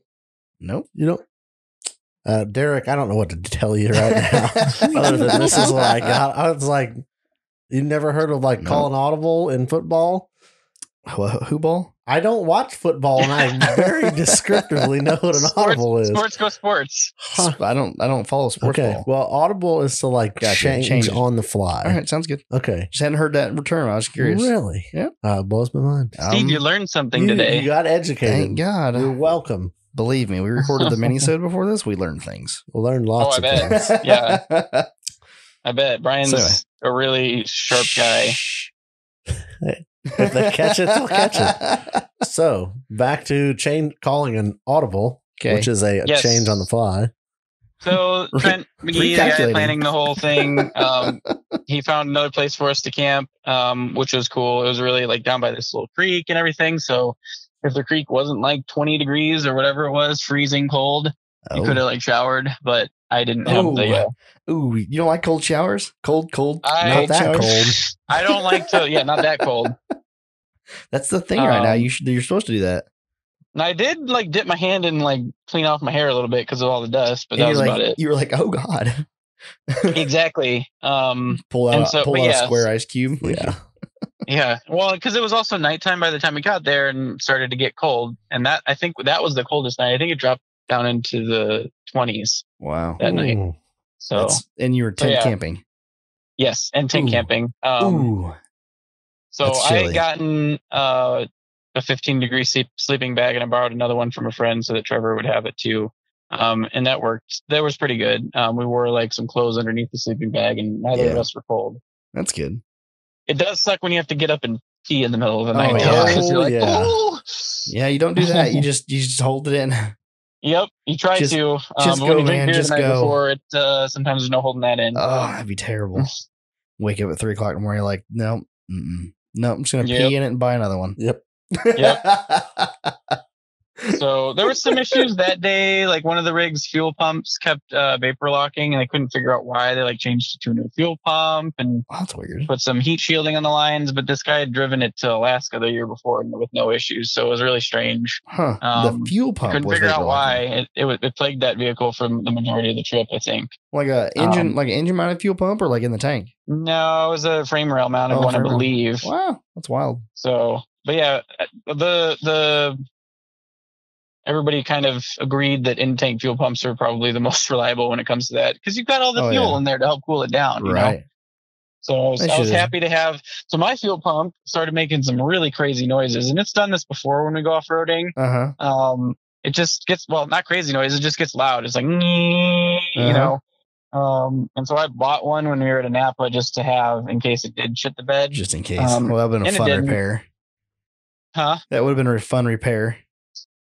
Well, easier on my truck than a factory truck because I've got that rear-mounted tank. Easier to drop. So I just dropped the skid plate and then dropped the tank. It would have just been annoying if it was full of fuel. Oh yeah, it always is. Yep. Never fails when it's empty. But yeah, no, I still got the brand new fuel pump in here, so I'll see if I can return it when I get back into Chicago. Perfect. But yeah, so then we camped there. So then the next day we did some gravel road driving, still in the area, down to Ennis, Montana, or Enos. Mm-hmm. And the name of the trail that we went to is McKelvey Lake Trail. So this is another very similar rocky dirt wooded trail that brought us to a lake at the top. This particular one, we dropped our camp stuff. We set up camp at the bottom of the trail, and then we drove up the trail to the lake. I don't think you can camp up there, or at least not with 26 rigs. It was pretty tight up there. But yeah, the trail was pretty easy at the beginning. But then towards the end, it started to get steeper, and there was a couple like really huge boulders with some dugout like dirt and mud around it. That you had to like slam a rock slider against this rock and rotate the truck around and then do the same thing the other direction on the other side. And that was really cool. That was like that part was my favorite trail that we had done to that point. And the view was even more incredible than the first lake. So the smoke had started to clear a little bit at that point. And this lake was small enough that you could see the mountains on the other side of it despite the smoke. So it was like, oh, finally, like we're starting to see the beautiful views of Montana. We can see things. And you're heading west. You're heading east at this point? We're heading as you're progressing? East. Okay. No, mostly to south, I would say. Yep. So we got real close to Idaho at that point. Mm-hmm. And some people will fish at the top. I'm not a fisher, so I didn't even get a license, nor did I bring a pole. But some people like preemptively got licenses and brought their fishing poles with them. And I don't know if anybody caught anything, but they had fun trying. Yeah, right. No, we're here to wheel, not fish. It was really nice. Sorry? We're here to wheel, not fish. Right. Yeah. I mean, they didn't do it for very long, but yeah. That's awesome. And then there was another lake so that lake was beautiful and huge. And there was another lake like just up the trail a little bit further that we did like do a little loop around. And that lake was not really anything great to look at compared to the other one, but we did see a moose. That was cool. Oh, nice. Those are always good. Yeah, I love seeing wildlife. I can never remember. Were you with us when we saw the moose there in Rocky Mountain? No, I was not. We did see moose in Rocky Mountain, but I don't think I was with you guys. Yeah. I don't think I've ever seen a moose in person. I have. I got pictures of him. They're cool. They're huge. Yeah. It's a big horse.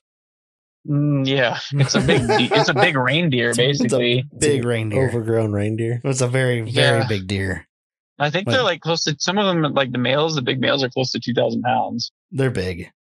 They're also pretty mean. They will fuck your shit up. Yeah, I've heard they're super aggressive. Oh, they look cute, but don't go up and try to pet one. That's not going to work out in your favor. So the males are pretty aggressive in the rut, like when they're trying to mate. And then the females are the females are really what you should be concerned about is when they have babies with them because they're super protective. Look, I'm not messing with any of them. No, I wouldn't. I mean, they've been known to like flip small cars over. There are no pair of shoes on this planet that can make me outrun a moose. I don't think it's the shoes, though. I mean, I don't think it's the shoe choice. I'm just saying. But I think you'd straight run out your shoes and you still wouldn't get away. You've heard that before, right? Two guys are in the woods and they see a bear and one guy starts lacing up his shoes and the other guy says, "What are you going to do? Outrun him?" He goes, "I'm not outrunning you." Yeah, you just got to outrun the guy with you. Yep. Well, so if anybody wants to know, if you do start getting chased by a moose, you need to like run between narrow trees and do like a serpentine pattern because they can't change directions very quickly because they're so huge and they can't fit between trees. It's like trying to dodge a train. Huge rack, right? I mean, okay. Side tangent. I have never been in contact with a moose, but like if I was about to get charged or this moose like straight charges me, am I going to have the mindset of like, I need to find 2 trees that like I can run? You know what I mean? Like I'm going to run like a girl. Like I'm gone. If you just, but I ain't going to think about that while I'm like outrunning this moose. You know what I mean? If you just start running like a 20-foot circle, like does the moose just stand there and watch you like, okay, well, all right, this guy's an idiot. I don't even want anything to do with him. Probably. Look, I'm more of a straight line guy. I don't do this circle I don't really stuff. do this roundy around thing. Anyway, back to the story. Fortunately, we were all in trucks. We were all in big trucks, and I'm sure he was like, "Nah, I'm not dealing with that crap today." So he walked straight through the middle of this lake. I'm not sure if he was swimming at some point, but it was fun to watch. That's awesome. That's super cool. That right there in itself is like, yeah, this is why I came to do this. Yep, exactly. And then we took that same trail back down to where we were set up camp at, and that was like I think that was the earliest night that we were able to set up camp. And so we got to like hang out around the fire and stuff like that. Drink some more beer, so you had to pee when it's cold. Yep, that one was probably the warmest campsite too. So I think it only got down to like the mid 40s that night. So that was nice. What kind of beer did you take? It wasn't good. I brought like the darkest beer ever, and that was really stupid because like the first night hammered. It was like check-in night. No, it wasn't really hammered, but I woke up with like a hangover the next day. Oh. So the next day I was like, I'm gonna buy some Coors Light and drink that. And so did that, and then Ian Johnson actually gave me some, it was called Irish Death, which it sounds worse than it is. It's like a dark ale, but it's not like a stout. So it's a little bit easier drinking, but like had some like Scotch flavor to it, but it wasn't a Scotch ale. It was like a dark ale. When Ian Johnson hands you a beer, you're like, you take it. Yep. Life made. You take it. Wait, we'll just check that off the bucket list. Yep. He was like, keep drinking them, man. I got tons of them. I'm like, I got tons of them. All right, bro. I'm like, all right. I'll drink your beer. He's over there like walking around. He's got an armload. Just like, no, I'm just going to take these. I'm going to take these back from my friends. You know, it's all good. Don't mind me. You're hammered on Ian Johnson's beer. You're making an ass of yourself. It's all that guy's fault. He gave me all these beers. He told me how I could do this. Yep. Yeah. Fortunately, I had the wherewithal to be like, all right, like 2 or 3 beers is enough. See, I don't like. Slight side changing about having the wherewithal to stop.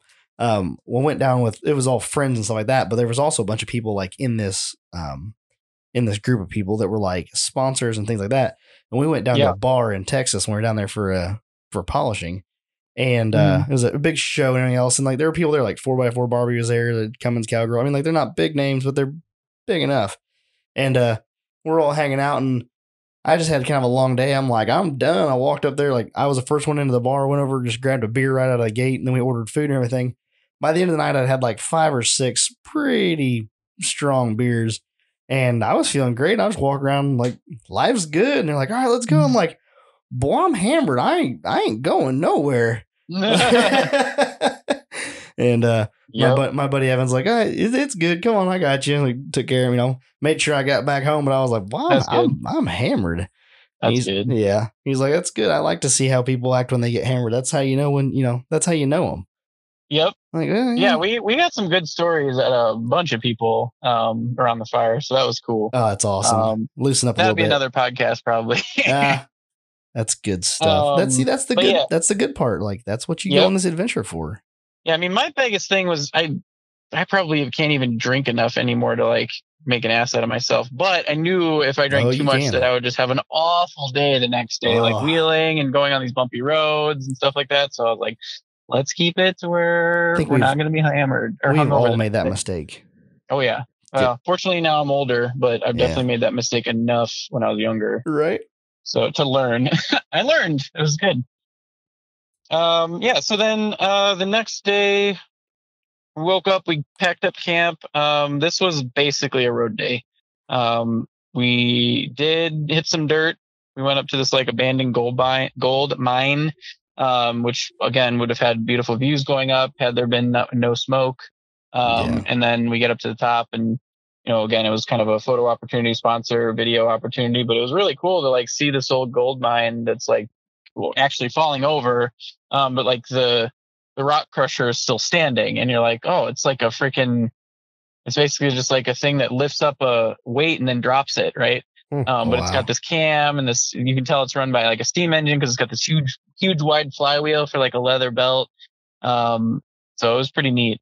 And then we drove down the mountain again. And then we headed to Yellowstone. And so the rest of the day was basically on pavement. So we drove through Yellowstone. But cool pavement. We went through. Sorry? I said, but cool pavement. Very scenic. It was really scenic pavement. Yeah. So we get to the town on the west side of Yellowstone. We get gas and everything. And then we drive into Yellowstone and we go to Old Faithful. And we were there like 20 minutes right before it erupts, which is really cool. So we got to see Old Faithful erupt, as I said before. Trevor and I were like, let's go check out the geothermal pools, which are like a half-mile loop behind it, because they're like, all right, back to the trucks in like 15 or 20 minutes. So we're like, we just hoofed it really quick. And we were like, all right, cool, geothermal pool. And we're like, he's got the GoPro, and we're like walking by these pools. Like, this is really cool. Like, there's all these small little geysers surrounding it. And so you can see these like little 4-foot geysers erupt and stuff. So that was neat too. That sounds awesome. I think he and I were the only ones that did that. So I'm glad that we snuck off. And we honestly were in the parking lot for like 10 minutes extra waiting to get out because of so much traffic. Right. The full like 26 rig convoy. Well, yeah, and also the other people, right? Because everybody goes to Old Faithful. It's not like we had the damn thing to ourselves, right? So it was like all these people, and they're like confused by these off-road rigs, like, what? You know? Yeah. Well, look at all these RC cars. These are weird looking RVs. Yeah. They sure are recreational. So they are. It's right. So then we drove through the rest of Yellowstone. Obviously, spectacular views. I highly recommend going to Yellowstone. Emily and I will probably go back there and spend like a week there at some point in the near future just because it was so beautiful. Yeah. And there's a lot that we did miss on Ultimate Adventure. We drove through it. We saw Old Faithful. That's about it, though. Right. We didn't do any hiking trails, which, that's a good way to like really see a national park because you can't off-road in a national park. So then we get to Cody, Wyoming, which is like on the east side of Yellowstone. And Yellowstone's not small. It was like a 2.5 hour drive through it, and then another hour and a half or so to Cody. Checked into the hotel. The road days were probably more carnage than the off-road days, I think, just on average. So one of the Quigley vans, they had a transfer case selector fork fail coming down the mountain. So it had neutral only, which is probably better than the alternative. Yeah. So there were some people with power steering issues, transmission overheating issues. So that was probably the worst day because there was a really tall, I'm going to say it was like 4,500 foot altitude climb over the course of like a few miles. Like it was probably the steepest grade I've ever driven continuously. Like I think it's steeper than like I-70 in the Rocky Mountains. Just not quite as long. It's not 13 miles long. It was like 5 or 6. Still pretty long. Yeah, it was long enough so I did all kinds of cooling upgrades to my truck. So the engine was never at risk of overheating, but my trans cooler was not big enough. I could just see the trans temp climbing. So I kept having to like downshift to keep the engine RPMs high to keep the load off the transmission a little bit. I think like 5 or 6 rigs had to stop like midway up and cool down. And Ian Johnson's rig, it like overheated so bad that it like burnt up the fluid, and he had to actually get towed up to the top. And I think I think that night there was another one night. I don't remember if it was the night after day 5 or day 6, but he ended up pulling the transmission, flushing it, and rebuilding some stuff because it was like uber effed. Pulled the transmission on the event? This was not in a hotel parking lot. He knew somebody in the area, and they had like of course they brought it to the guy's shop. Of course he did. Yeah. He knows everybody probably. Hey, we're gonna be by your shop in a couple of days. Can we pull a transmission? Oh, sure. Exactly. Yep. I'm not exactly sure what he did, but he wheeled the final day with no issues with the trans, so that was good. That's awesome. So then, sorry, I lost my notes again. There you go, losing your notes.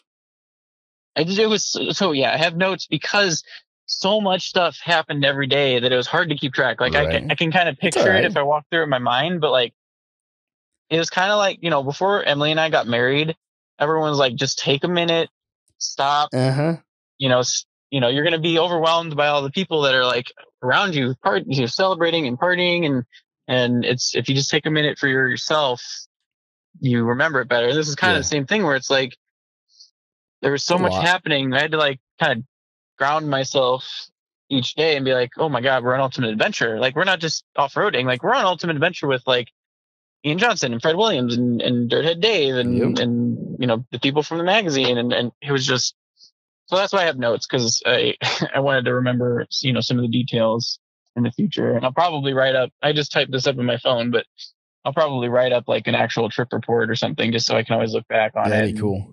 That'd be awesome. I think you could pair that with some video and some photos, and I think that shit would be cool 5 years down the road to look back and go, damn. I mean, that's something that you can like show your kids, right? Yeah. Oh, yeah. Yep.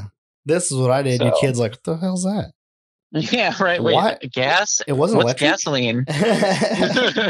Maybe not to that extent, but close. Never know. Yeah. Yep. Like, Dad, Dad, that doesn't even look like your truck. Yeah, right. This is my truck. This is my truck. Yeah. It doesn't look like the way it looks like when you gave it to me. It looks like a raisin, Dad. I told you. Yeah, so the day 6 was another road day. We basically had to drive all the way across Wyoming to get to basically the Black Hills, South Dakota. But we didn't take the interstate. We we detoured through some of like not the Badlands National Park, but the Badlands of Wyoming. And Vern Simons is he's actually got a background in like archaeology type stuff. And then he got into four-wheeling kind of as a result of that. So if any of you guys are familiar with Dyno, it's like a 67 to 72 Suburban in like rust patina color. There's some build articles of it in Peterson's a few years back. So that was actually one of the vehicles that they like rented out to like archaeologists or paleontologists to like go out and like look at fossils and stuff like that. So his dad was PhD, I want to say, in like paleontology.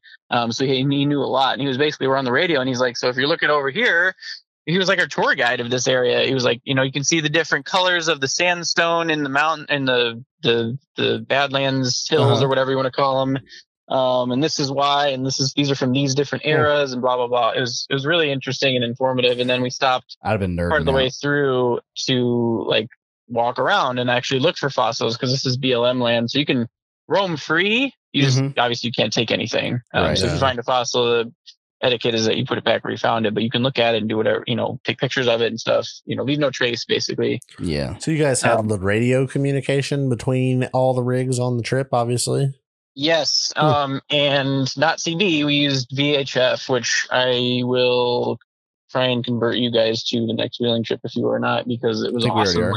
I've already I got handhelds, one in the truck. Yeah, it's super nice. It's a lot clearer. Nice. It's nice because you can plug into, not that I've looked into this, you can you get like a headset that you can just plug into while you're in the truck, and then you can be cruising down the road with a headset and mic and everything, or you could pull that headset off and then have like a speaker like your CB, so you could have somebody with a handheld radio spotting you, and just it's in your truck. Mine is basically like a CB, so it's like a hard mounted radio in my truck with just a handheld mic.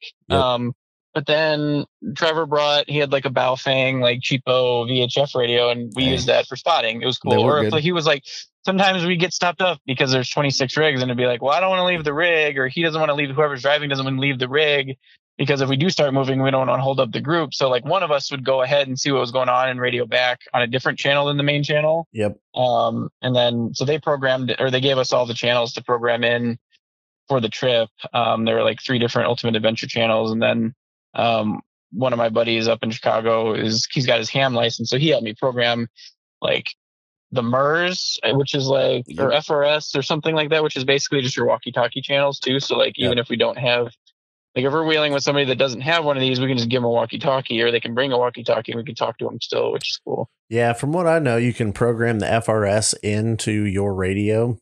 And then, like you said, as far as I know, any like cheapo, go to Walmart and grab like a 2-way walkie-talkie, you can get in on that, which is, I mean, you can get those cheap, but even the handhelds aren't like super expensive for what they are. $25, I think, or $30 or something like that. So yeah. It was nice. And then of course, like Rugged Radios makes those really fancy headsets where they're like noise canceling, and like if you're in the vehicle with somebody, you can talk to them, and then when you push a button, it transmits to the radio. And so some of like the four-wheeler or the Peterson's rigs they had that because they're all open top, right? And that you couldn't hear anything, even with the person sitting next to you going 65 miles an hour on the highway. So they had that, which is cool. But yeah, it worked really well. They've got it dialed down to like communicate, like, all right, who's Mateo? Like, let us know when you get past this, turn or whatever. Like, just to make sure that the group is all, together, right? It's so much more reliable than CB, which is why I love it. Yeah, and distance wise, and I just have a cheapo antenna, like a $30 antenna that's just a magnet mount, and I probably was getting like 5 or 6 miles depending on how mountainous it was of transmission, which is nice. And if I get a better antenna, I could probably go like double that. So that's cool. What I've got, the same thing, like you said. It's like a CB mounted radio, and then I've got 2 handhelds too that are it's nice just having it there, where it is every time, and if you want to change it, where the buttons do and stuff like that, versus a handheld, you got to like look at it to change stuff. So anyway, I forgot where we were, but day 6, I believe, was road day. entirety. We drove across Wyoming. There we checked in. We got to the Keystone, South Dakota pretty late, but apparently Mount Rushmore is open until like 1 a.m. So I'd been to Mount Rushmore when I was a child. It's cool. I wouldn't go there just for it. But we were in the area, obviously. So we saw Mount Rushmore at night, which was pretty neat. Honestly, I'd probably say if you're driving through, and it's better at night than during the day because you just get to focus on the president's heads. The giant faces in the sky. Exactly. And then we checked into the hotel and they told us, they're like, look, tomorrow's going to be way harder than any of the other wheeling days. And I was like, thank goodness, because I still haven't pulled winch cable. So then honestly, not many people had at that point. There were a few times that somebody gotten stuck or, some lockers weren't working at one point, so they needed to winch. But yeah, so that was, because we didn't get to go wheeling on that one night where the wildfire was, there'd been a pretty big gap where it was just mostly dirt roads and road days. So I was getting kind of antsy again. I need to wheel some things. Day 7 did not disappoint. Day 7, I would say, is probably the hardest core wheeling I've done, period, in this truck. Nice. It reminded me a lot of, well, neither of you guys were there, I don't think, but my bachelor party, we went to Windrock. We did one of the Skull and Crossbones trails. Probably the easiest one of those, but still. And it was an all-day event to go like 1.3 miles. Nice. And the same thing was true here. You could see on the app with the tracking, like this trail was marked. And it was like, really? It's only like 3/4 of a mile long. We're going to spend all day on it. And we did. And we did. Definitely. There were 2 rigs rolled. One of them was like a full-bodied rig. The other one was Ian Johnson's. I think he was just like, I'll roll a rig, I'll try this. Not really intentionally, but like he was going up it and he was like, I think I can make it. And if it rolls, whatever, it's a full tube chassis, right? Yeah. Yep. And he rolled it. And it was real quick to get him back over. I don't think they even pulled the plugs. He was over for so little time. But yeah, I was actually, that day I was really surprised at how well my truck did despite the weight and the length. Cause this was like the guys that were the trail guides showed up in these, like, one was like a 2-door Jeep with like sticky 40-inch trepidors. And the other guy was on like this little tiny tube buggy with like 4-wheel steer and like somehow shoehorned a 5.3 in it.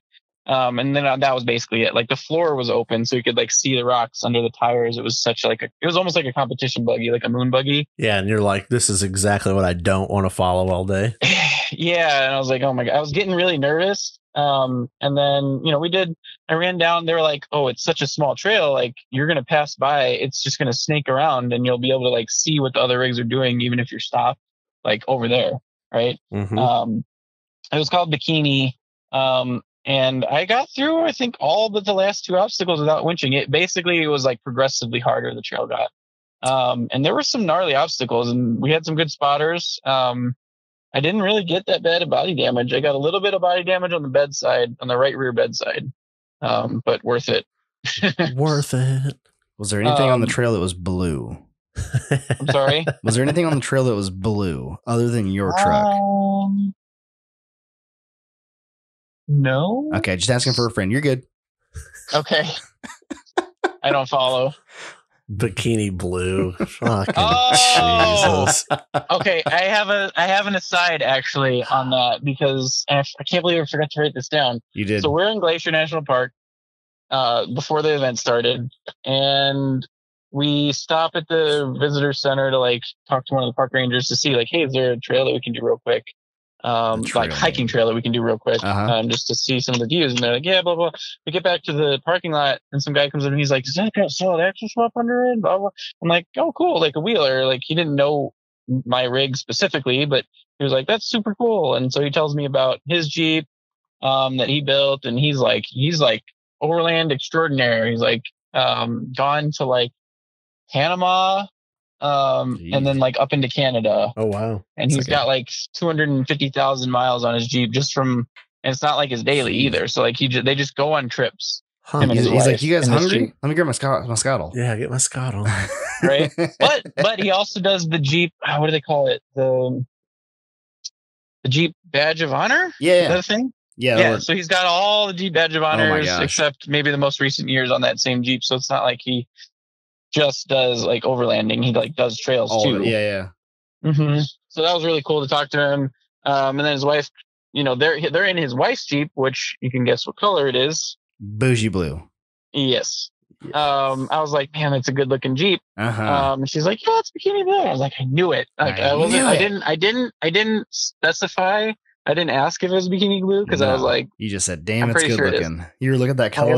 You looked at that color and you're like, God damn, it's a good looking color. Because there's different light. Like I'd seen pictures of your diff cover, but I'd never honestly like looked it up online. And so just because of different lighting, it looked more green that day. Yeah. And I was like, oh, that's a good looking Jeep. Depends on what sunlight I didn't realize how rare it was. She was telling like it was only for 2018, I think. Yeah. Something like that. And now the Renegades, you can buy a Renegade in bougie blue. Oh yeah. So I mean, I don't know. I love that color. I don't mind the color. Like I really like the color. Color's gorgeous. I just hate the name. Yeah, bougie blue. You just hate the name? Yeah. Exactly. I also hate the name for the record, Ian. So I'm on your side here. Hence why we're changing the name to Bougie Blue. You're probably going to get a lot of hate mail and tags where people just start tagging you and shit. Because anytime on this podcast, if you hate the name, they're going to call you out exceptionally this week. Anytime they can find something you don't like, they're like, oh, well, well, he needs to see everything Bikini Blue on Facebook this week. Yep. Yeah. Well, fortunately, I'm not the host of this podcast, so hopefully that does not exclude you. You can dodge a little bit of it, but you never know. You never know. So anyway, maybe it'll help me dodge some of it at least, even if it's not all of it. So are we gonna plan like a group trip back out to Black Hills? Definitely. It was awesome. We can definitely not do that trail if there's more full-bodied rigs. What? Well, whatever. I mean, I'm down. You made it. You made it. You made it. Okay, so you're the I made of the bodies. But holy crap! One of the obstacles I had to winch 3 different times in 3 different directions, and to do a front dig and do a rear dig. It was like you go up this thing, and then you turn left immediately, and then you're gonna go right immediately, and like this 4-wheel steer buggy barely had the turning radius for this shit. Wow. You've got some upgrades if you want to do that. Me? I'll give you a point of reference. So Fred Williams and Tube Sock. TJ, right? Oh, is that what he took? Yep. Thanks. Short wheelbase, shortest wheelbase on the trip. Really? He was the only one who didn't have to do at least a 3-point turn. And that's a TJ, isn't it? Yes, I think so. Yeah. With a Cummins. Yeah. He's a little bit shorter than me, but not by much. 10 inches. 10 inches is a lot. 10 inches is a good chunk. You'll be 3-pointing it. That's fine. Sounds like it. Piece front of cake. digging it. Front diggity dog. I'll just lock the front locker and unlock the rear, just drag her around. But there is room. I mean, there was like like Stephen Watson, I think. He's got like a GMT 400 2000, I think it is. Solid axle swapped, obviously, with like a tube bed. And I think he's like 100 and something inch wheelbase, and he was able to do a 3-point turn. Yeah. That's awesome. It sounds like a good time. Forever because I have another 20 inches or so. But that's what you want in 4-wheeling. You want to get to an obstacle where you're not just like, oh, just cruise right through this. Yeah. Oh, sure. Like you want to be like, oh, this sucks. Fred did have to winch up that obstacle because he had such a short wheelbase. It was so steep. Yep. Yeah. He was lifting tires and stuff. So there was no bypass for this. So the Black Hills is, I mean, you technically could drive around it, but it's legal. It's illegal because that's, I think, also a national forest. Nice. So literally, like if you get to this obstacle, you have to get through it. See, I love that. That's what I want. We really had to drag some rigs through. I think they were able to get something. I don't remember exactly the details, so don't quote me on this, but I think they had to pull somebody through one of the bypasses because they were so broke. Wow. I know we saw a couple pictures on they had to like limp them back to the trailhead because they couldn't fix it where they were. So but the traction on the rocks there was incredible. Arguably more than Moab because it's the same like grittiness, but they're more jagged. It's not as smooth as Moab because it's more of a granite, isn't it? It's granite, yeah. Yeah. That's that good stuff. It doesn't turn to sand under your tires; it just stays there. Exactly. Now you see why ball grids. So Mickey Thompson was not a sponsor for the event. Who? But we're not talking about the event. Mickey Thompson. Oh yeah. So we're not. The event's over. So I can say the Mickey Thompson Baja bosses that I have were awesome. Who sponsored the tire? On everything. Who was the tire sponsor? Toyo? Max. Falcon. Falcon? Oh, yeah, that's right. Yeah, I knew that. And I would have, well, you know what? So Falcon only offers a 38. Otherwise, I probably would have taken them up on it. Do they even offer the 38? Huh? Do they even offer the 38? I had a hard time trying to find them. You cannot buy the 38. The 38 is only for competitions and stuff like this. Dumbest thing I've ever heard. Yeah, something probably with DOT. I don't know. It's odd that they sponsor that. Though. Supposedly they're working on a 40, but yeah, I didn't want to. Well, I would have taken a free set of 38s. You're about 10 years late to the game at this point, kidding. So I know they need to go straight to 42s. Right. I hope you're launching a 42, a 47, and a 54 at the same time, there, buds. Yep. Otherwise, I will say the Falcons seem to do really good. I just didn't go for them because they weren't tall enough. Like my rig is that's just it. Yeah, my rig was the heaviest vehicle there besides the camera van. I like the Falcons. That's funny. If it would have been heavier than the camera van, that would have been really bad. Bad. Damn. Yeah. No, the camera van's probably over 10,000 easily. Nice. See, I like the Falcons that are on my KJ. They do great. But if you can't get a 40, like it kind of limits. Yeah. Yep. Yeah, it's kind of a bummer. I don't know. Yeah. When Mike was trying to buy tires, I saw that they had the 38 on Ultimate Adventure, and I was like, oh yeah. I was like, here you go, Mike. This would be a great tire. Like, get the Wild Peak MT in a 38. No, it was a Deacon? No. It's a Wild Peak MT. It's a Wild Peak, yeah. I was like, get the Wild Peak MT in a 38. I was like, you'll be set. He's like, all right, cool. I'm going to look for him. Could not find him for sale. I was like, well, that's weird. Like, they stopped making it? Like, surely not. Oh, no. You just can't buy it. Yeah, it's a competition tire. It's got a DOT number on it, so I don't know what the deal is. Maybe they just don't have the volume in their manufacturing facility to sell that many. I don't know. So you should have got a set for Mike. You have to run them on the trip. Oh, well, that would have been hard. Yeah, so I would have been in You have to throw your Mickeys away. No. Nope. Well, I wouldn't have to throw them away, but I wouldn't be able to use them on the trip, right? Yeah. And I'm glad that I didn't, because the Mickey Thompsons, I mean, I crawled some obstacles that at least like 5 rigs in front of me and 5 rigs behind me that I could see weren't able to. Look, so the bosses are just fantastic. If I'm not completely happy with the Coopers that I've got, that's gonna be my next thing's gonna go. You won't be, because you're like a tire whore. The people know. So like when I ton swap, do I just go straight to Mickey's when I ton swap? Yep, just do it. Okay. I mean, why sidestep it? I mean, why take the 40s back off the 5 lug wheels when you can just swap to 8 lug and buy new wheels, tires, and the whole thing? Yep. I mean, if you can get the deal that I got in the Mickey's, you should do that in a heartbeat. Well, I got once, cry twice, buddy. I got this thing that I'm trying to work on. All right, where I talk a lot, and hopefully it gives me like options for things. Yep, there you go. Negative. Maybe you and I can work out something for that. You know, you're already good at talking. You already got a set for cheap. Oh, no, I meant like for less than cheap, though. Oh, that'd be great. Less than cheap. One of the big banners in the back of the thing, you know. I'm going to have more notoriety than what I have currently, so. Working on it. Yep. Yeah. Oh, well, one episode at a time, right? Yep. So that day was awesome. I didn't break anything. I did have the winch. I got a tiny little bit of body damage, but it's not even that bad. No. I've gotten worse. Let's just say I've gotten worse body damage on previous wheeling trips, so I'm totally happy with it. Man, that's awesome. The flat belly skids were awesome. They worked great. Oh, I definitely dragged them on a lot of stuff. The sliders, Ian, that you welded, also worked awesome. They fell off in the parking lot. Well, here's the thing. Trevor went to get rid of the truck. I don't know if I said this on the podcast, but I definitely had to add some reinforcement to them because a weld did break at the Badlands one time. Does happen. I think we did talk about that. But yeah, so I just welded on some supports, and they're probably going to get redone when I do the rockers like Grovy's doing right now. Mm-hmm. But yeah, they worked great. The whole truck worked great. Aside, once we got that pesky wire recrimped and the transfer case seal swapped out, no issues. Went wheeling for a week. How many miles have you driven? 3,000+? 3,600 right now. It'll probably be about 4,200 by the time I get home. Wow, that's impressive. So provided you make it home without any more casualties. Yeah, go ahead and jinx his ass. That's great.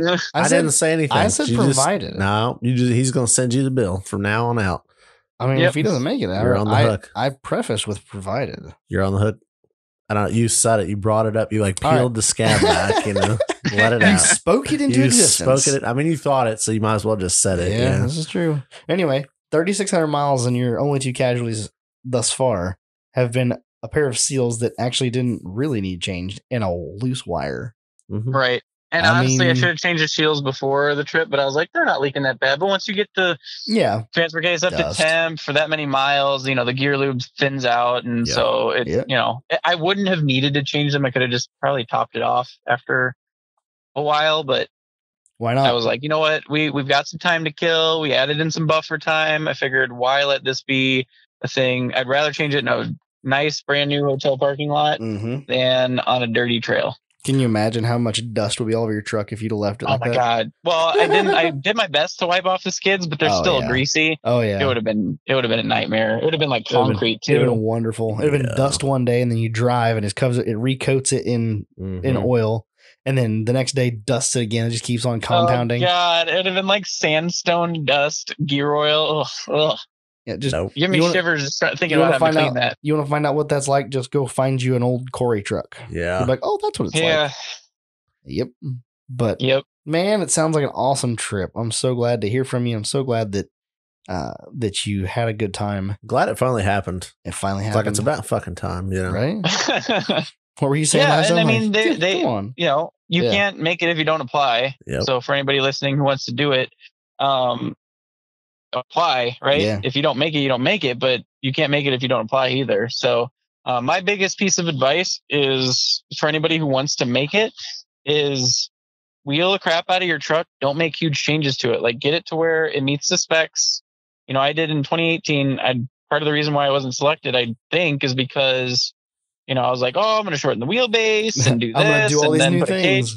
Do all these new things. And yeah, sure, they do that on their magazine rig, but you shouldn't do that. They don't want somebody, who's just put this thing together last minute. It's not Top Truck Challenge. I've been there. It hasn't barely been shaken down. You know what I mean? Top Truck Challenge. You send in a picture of all your parts sitting next to your truck. Like, this is what's going to happen. I did that. For, you know what? That sounds like a great idea. Come on over. I did that for Truck Night in America. I did had a web interview thing with the producers and all that. God, went through all the questions, and they're like, all right, well, let's check out your rig. And I'm like, grabbed the laptop and we got in the garage, and I'm like, and here it is. And it was no front axle. I think it had the rear axle, but it was like on jack stands, like all this. And they're like, wait, what? And I'm like, oh yeah, I've got a big plan of things to do. Was it even a tube chassis at that time, or was it still full bodied? No, that was still full bodied. And Oh man, they would have had to wait a long time to do that episode if they picked you. So he's hoping to catch the reboot of the series. Yeah. But I had big plans of like, oh yeah, I'm gonna got this, that, and the other. And they're like, hold on a second. Would have been epic had you had it done like it is now and actually gotten on the show. Oh, that'd have been cool. That would have been cool. I would have won that set of. What do you win? A free set of tires or something like that? I don't care. It would awesome just to have something like that. I don't just people looking like, no, it's 10,000. I think $10,000. Yeah. Well, that'd been a good start. Yeah, would have been a nice fuel bill for getting there. So, all right, you want to wrap this up? Yeah, Derek's got to get on the road, and he's got to get going. Yeah, I still got another 3.5 hours, 3 hours or so to drive tonight. So. Okay, well, let's get you out of here. We're gonna wrap up this episode, and thanks for coming on, buddy. Thanks for stopping on the side of the road in the middle of Montana. No, South Dakota, but yes, South Dakota. Yeah. Is that your South Dakota accent? South Dakota. South Dakota. South Dakota. I don't know how to do it either. So I don't know. Let me call one of the Wisconsin people and let them help me figure it out. So you'll have to have Trevor on at some point to get his perspective too. That would be kind of cool. What is it now? He's probably got a different perspective than me. Yeah. What's his thing in D-Max? So his Instagram is D-Max Campin, CAMPN, I believe. Yeah. Yeah, because he changed it. Because if you listen to episode 3, when we talk about Trevor, he was only because my mom asked, and now he's changed it. Yeah, he definitely changed his Instagram. I'm so glad he did. It's so much better now. It's good. He's not overlander, but he's kind of overlandy. He's a camper. He's an adventure camper. Yes, and he at least goes to campsites so you can't drive like a Prius too. Right, he's got a solid axle swap Duramax. I don't feel like you can throw that in the overland bunch. Oh, I think you could. It's just not that case. Yeah, you could. He does have a rooftop tent, so yeah. Extreme camper. He's out. Extreme camper.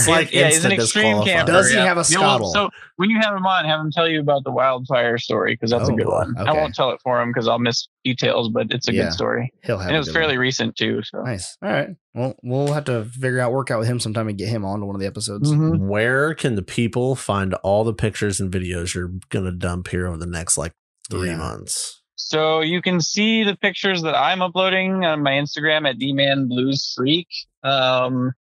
Also, at least the daily updates will be up, I think, in the next couple of days for all 7 days on fourwheeler.com/ultimate-adventure.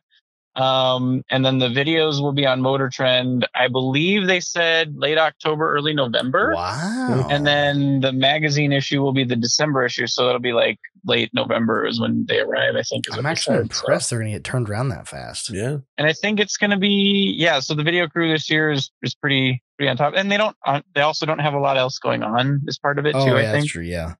Just because of COVID. This is probably one of the, I think it's the biggest Discovery or Motor Trend events that they've had since COVID, period. Wow. Yeah, it makes sense. Or the biggest, not one of the. So they had a lot.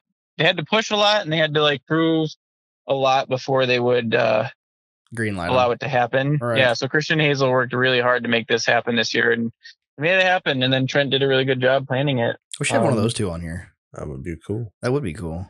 I will try and work my magic. What does that take to get one of you on here to talk about what does it take to put on Offroad or the Ultimate Adventure? We'll keep it clean. It'll be a classy episode. Be a lot. Yeah, there you go. Be a lot of beep beep beep. You're gonna have to train Ian. Yeah. I'm working on it. It's a comma. It starts with a C. It is a comma, but it could also start with an F. Awesome. Well, Derek, safe travels, and I appreciate you being on here. I'm stoked. I can't wait to see more pictures and stuff. Yep. It was an amazing time, and thanks for having me on. We can do more detailed recap of the last day is probably the best one to talk about because there's a lot of carnage in all the rigs, and obviously today I pretty much only talked about mine, but there's a lot of other things that happened. So definitely watch the videos as they come out, read the magazine, check my Instagram. I'll start posting pictures of not just my rig too, because we took pictures of a lot of stuff, and there were. One final comment before we end is that the readers this year were all awesome and all very diverse. There's guys from South Carolina, there's guys from Southern California, there's guys from Ohio, there's me from Chicago, Arizona. Carolina. Every rig was completely different. No one thing was the same. And they all had different driving styles, and they were all really cool people. It was a lot of fun, and the magazine guys made a comment about how this is probably, from a personality and companionship standpoint, one of the best Ultimate Adventures yet, if not the. That's awesome. A lot of milestones. They say that every year. They say that every year. Makes you feel good. As long as it keeps getting better. There you go. That's right. Yeah. Cool. So, all right. Well, thanks, guys. I'll hit the road. I'll talk to you both soon. Awesome. Good, we'll take it easy. All right. Later. Take care. Bye. Well, that was cool hearing from Derek. I'm glad they finally picked his ass to go. I know. The guy's only built the damn truck. Yeah. For that freaking event. You're not wrong. And he literally, so in the midweek mini, you were like, I'm pretty sure 90, 100%, I'm not saying he built it for this event, but he built it for this event. And I went back and listened to episode 3, prepping for that, to listen to that week. And Derek's like, I built my truck because of UA. It was the motivator. He obviously wanted to go off-road and everything, but he started watching UA and is like, I'm building a truck for that. Yes. Yep. He always, from the get-go, before it was even solid axle swapped, it was, I want to go on the Ultimate Adventure for this. So he wanted to build I think it fits him too. The Ultimate Adventure is his creme de la creme. I think without speaking for him, that's what I think. That was his. It fits him perfectly. He wants to go. He wants to be able to go hiking or biking or whatever. And by the way, off-roading adventure. Yes, he wants that overland adventure kind of thing, and the rig fits him perfectly. That trip fits perfectly. I'm just stoked. It was in the right place, for him. Yeah, because he his destination is Colorado. Yep. That's where he'd love to live. Style of wheeling is so right. He was right in that little north, but right in that area. Yeah, that was perfect. What a perfect coincidence. He didn't go to Moab that he's been to before. It was Just awesome. You could tell the level of excitement now versus on the midweek mini a week ago. So excited. Love it. So this what do you feed me this week? On the last call. Oh, last call. From Tailgate Brewery. It is a peanut butter milk stout. It is a milk stout with peanut butter flavor. Peanut butter milk stout. The name says it, but the taste is everything. Rich, creamy, velvety, and delicious. The official beer of tailgating. Really? What? I don't feel like you tailgate with a peanut butter milk stout. I'm doing it wrong. Okay, I'm waiting. The official beer of tailgating. Uh-huh. Find out more at tailgatebeer.com. This is made by Tailgate Brewery. Okay. So now, like, I said it, read it, said it, and then was like, wait, Tailgate Beer. Got it. I get you. So this is out of Nashville, Tennessee. This is one of Brad Prater's beers. We're doubling down. We had one the other day. It's 5.8. Yeah. Peanut butter milk stout. So I'm glad. It's cold out. Yeah. Which is stout season, boys and girls. Love it. Had to do it for you. You got to do it. You were opening it, so I had to do it. So I'm glad that you're opening this. So that Brad gave us 4 of these. Is there 3 in the fridge? I think so. You go a little higher than that, right to the bottom of the double circle.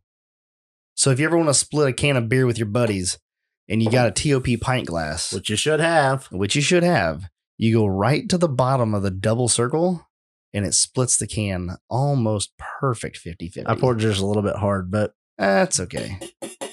There you go. Beater I'll on the cup. The dribblings. That's all right. You can pour mine hard. It's fine. It's not a nitro, but it's not too. I mean, it's not bad. It's a little bit higher of a head. Yeah. Well, in the beer, let's see. Are we not quite right?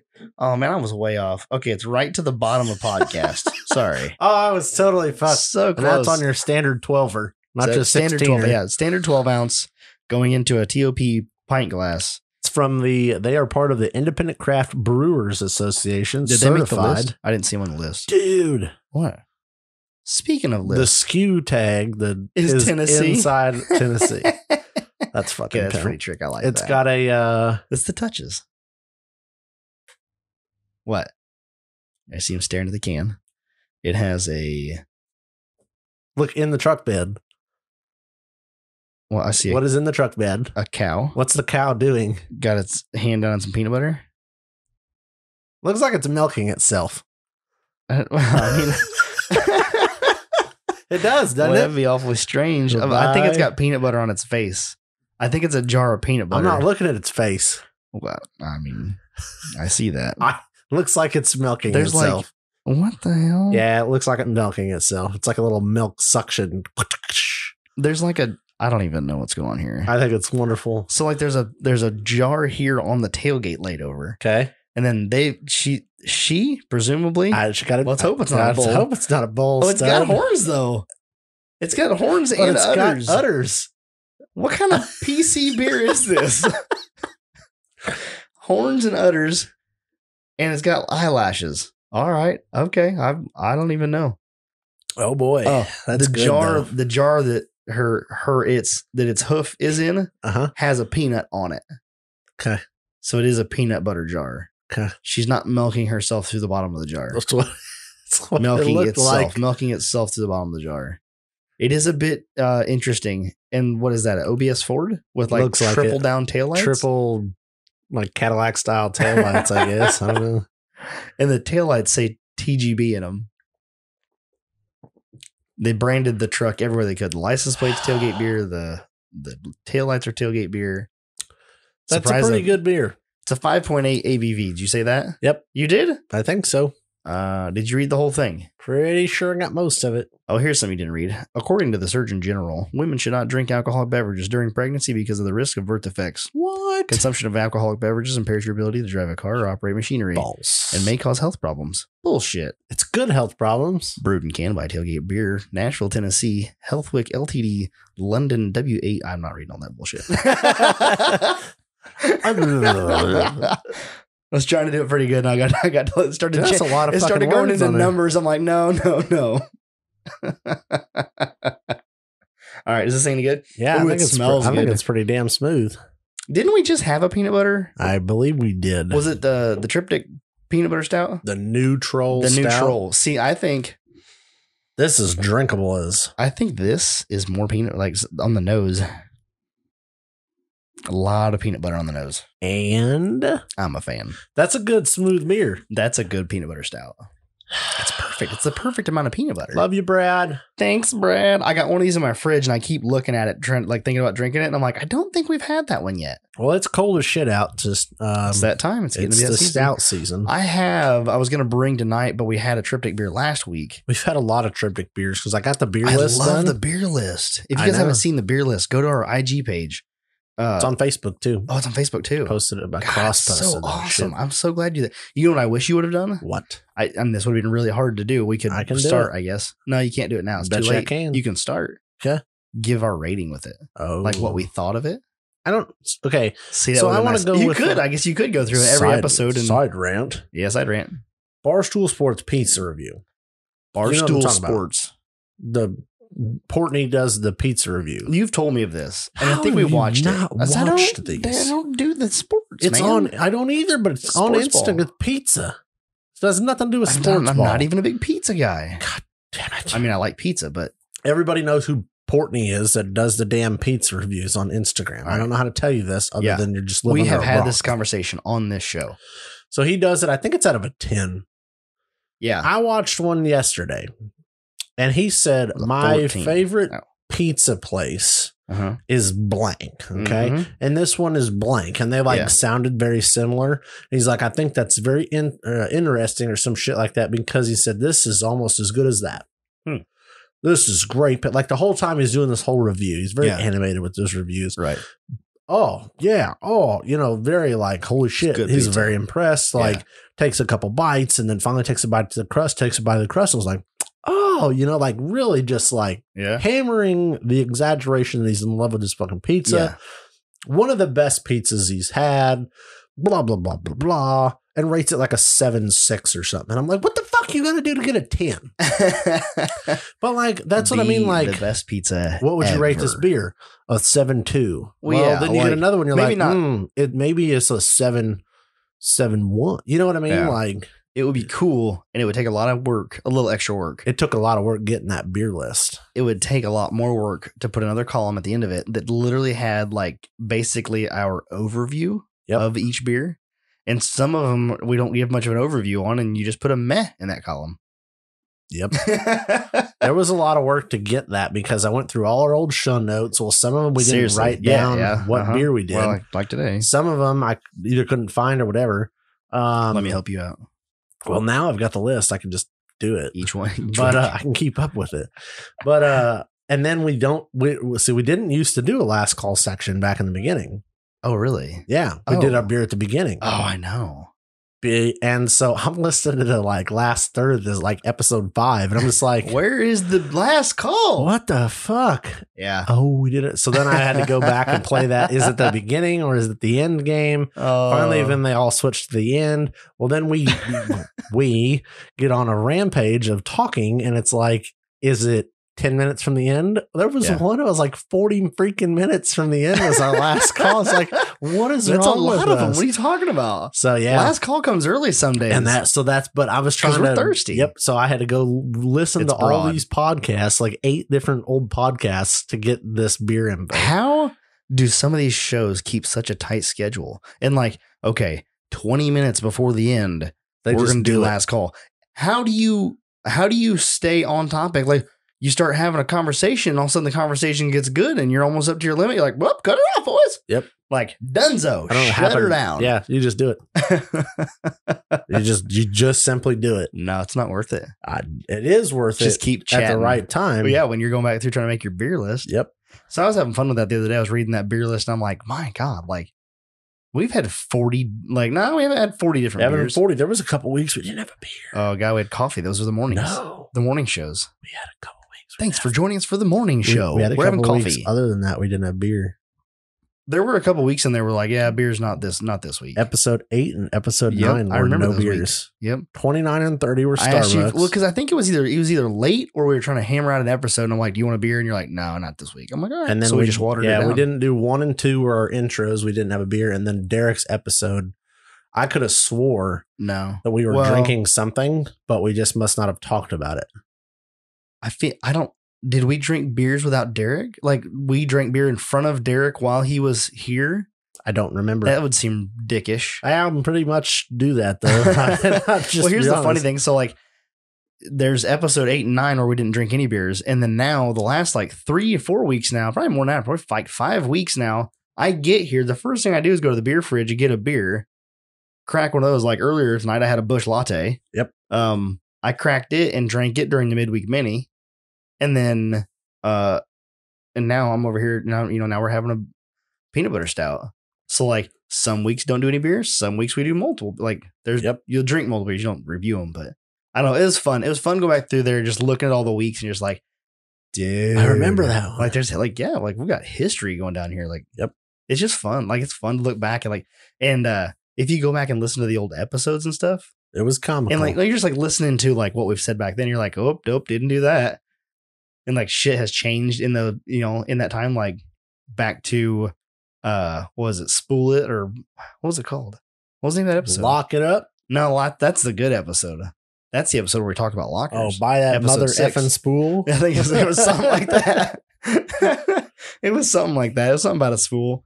And I'm like, oh, well, that's out the window. That went to shit real fast. That thing never even got here. What episode did your shit break on? 8? No. 13. No, that 13 was Holly. I don't remember offhand. This is what kills me. Is like, on episode blank, I was talking about one of the episodes I went and listened to was I was getting ready to get the cab painted. Mm-hmm. I was like, oh yeah, just got to get it off, get it painted real quick, then get put it back on.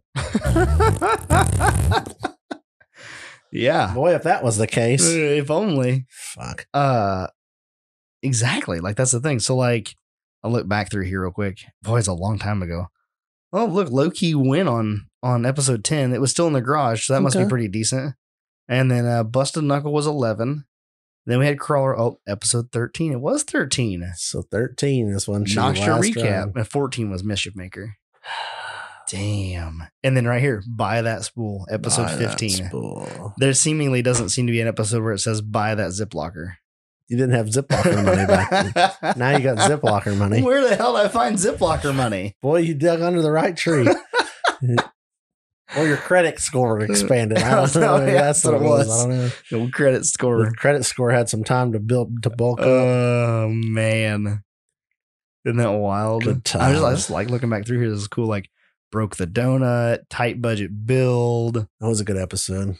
There's No Perfect Setup. That was a good episode. There's a lot of like, it just like, look at these episodes. Like, this is all we've done. I know. Isn't that a trip? I sure wish I had like wheeling rig progress. Oh, that'd be great. We should have next week should be that one. No, wheeling progress, not rig, wheeling. Like we went wheeling.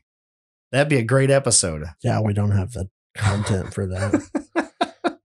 We should try to figure out where to find it. We're going to the Badlands. Is your shit going to be done by then? 15 days.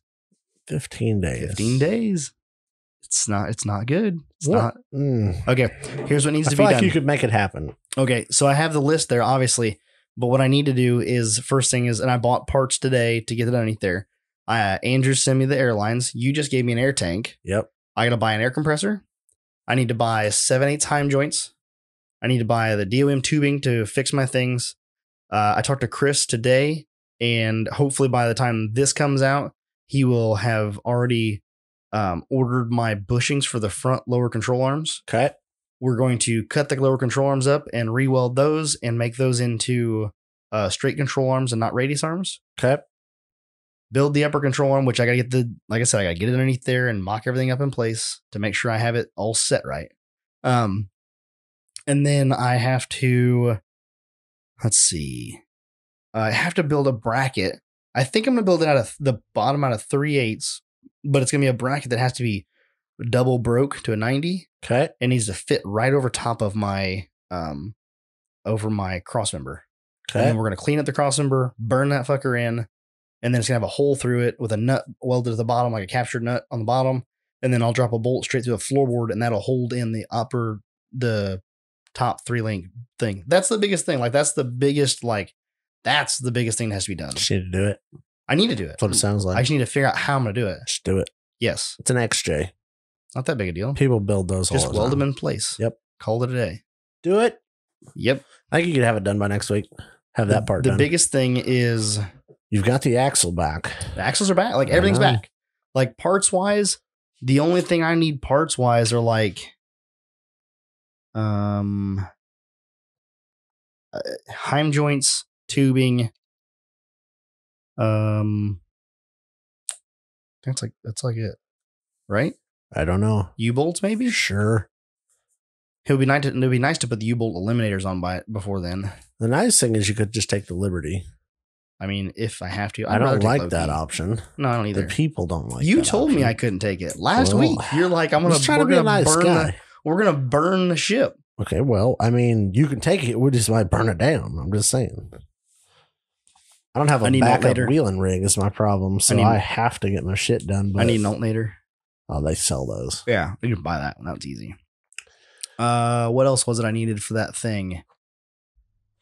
I got to put my U joints in the axle shafts. Like, there's like, once you get the upper link put on, like the new top cap for the truss on, the tower on, the link in, and get it hooked to the sunbitch, the cross member. Mm-hmm. Like, once the 3 links in up front, like, I feel like you're in more of the home stretch.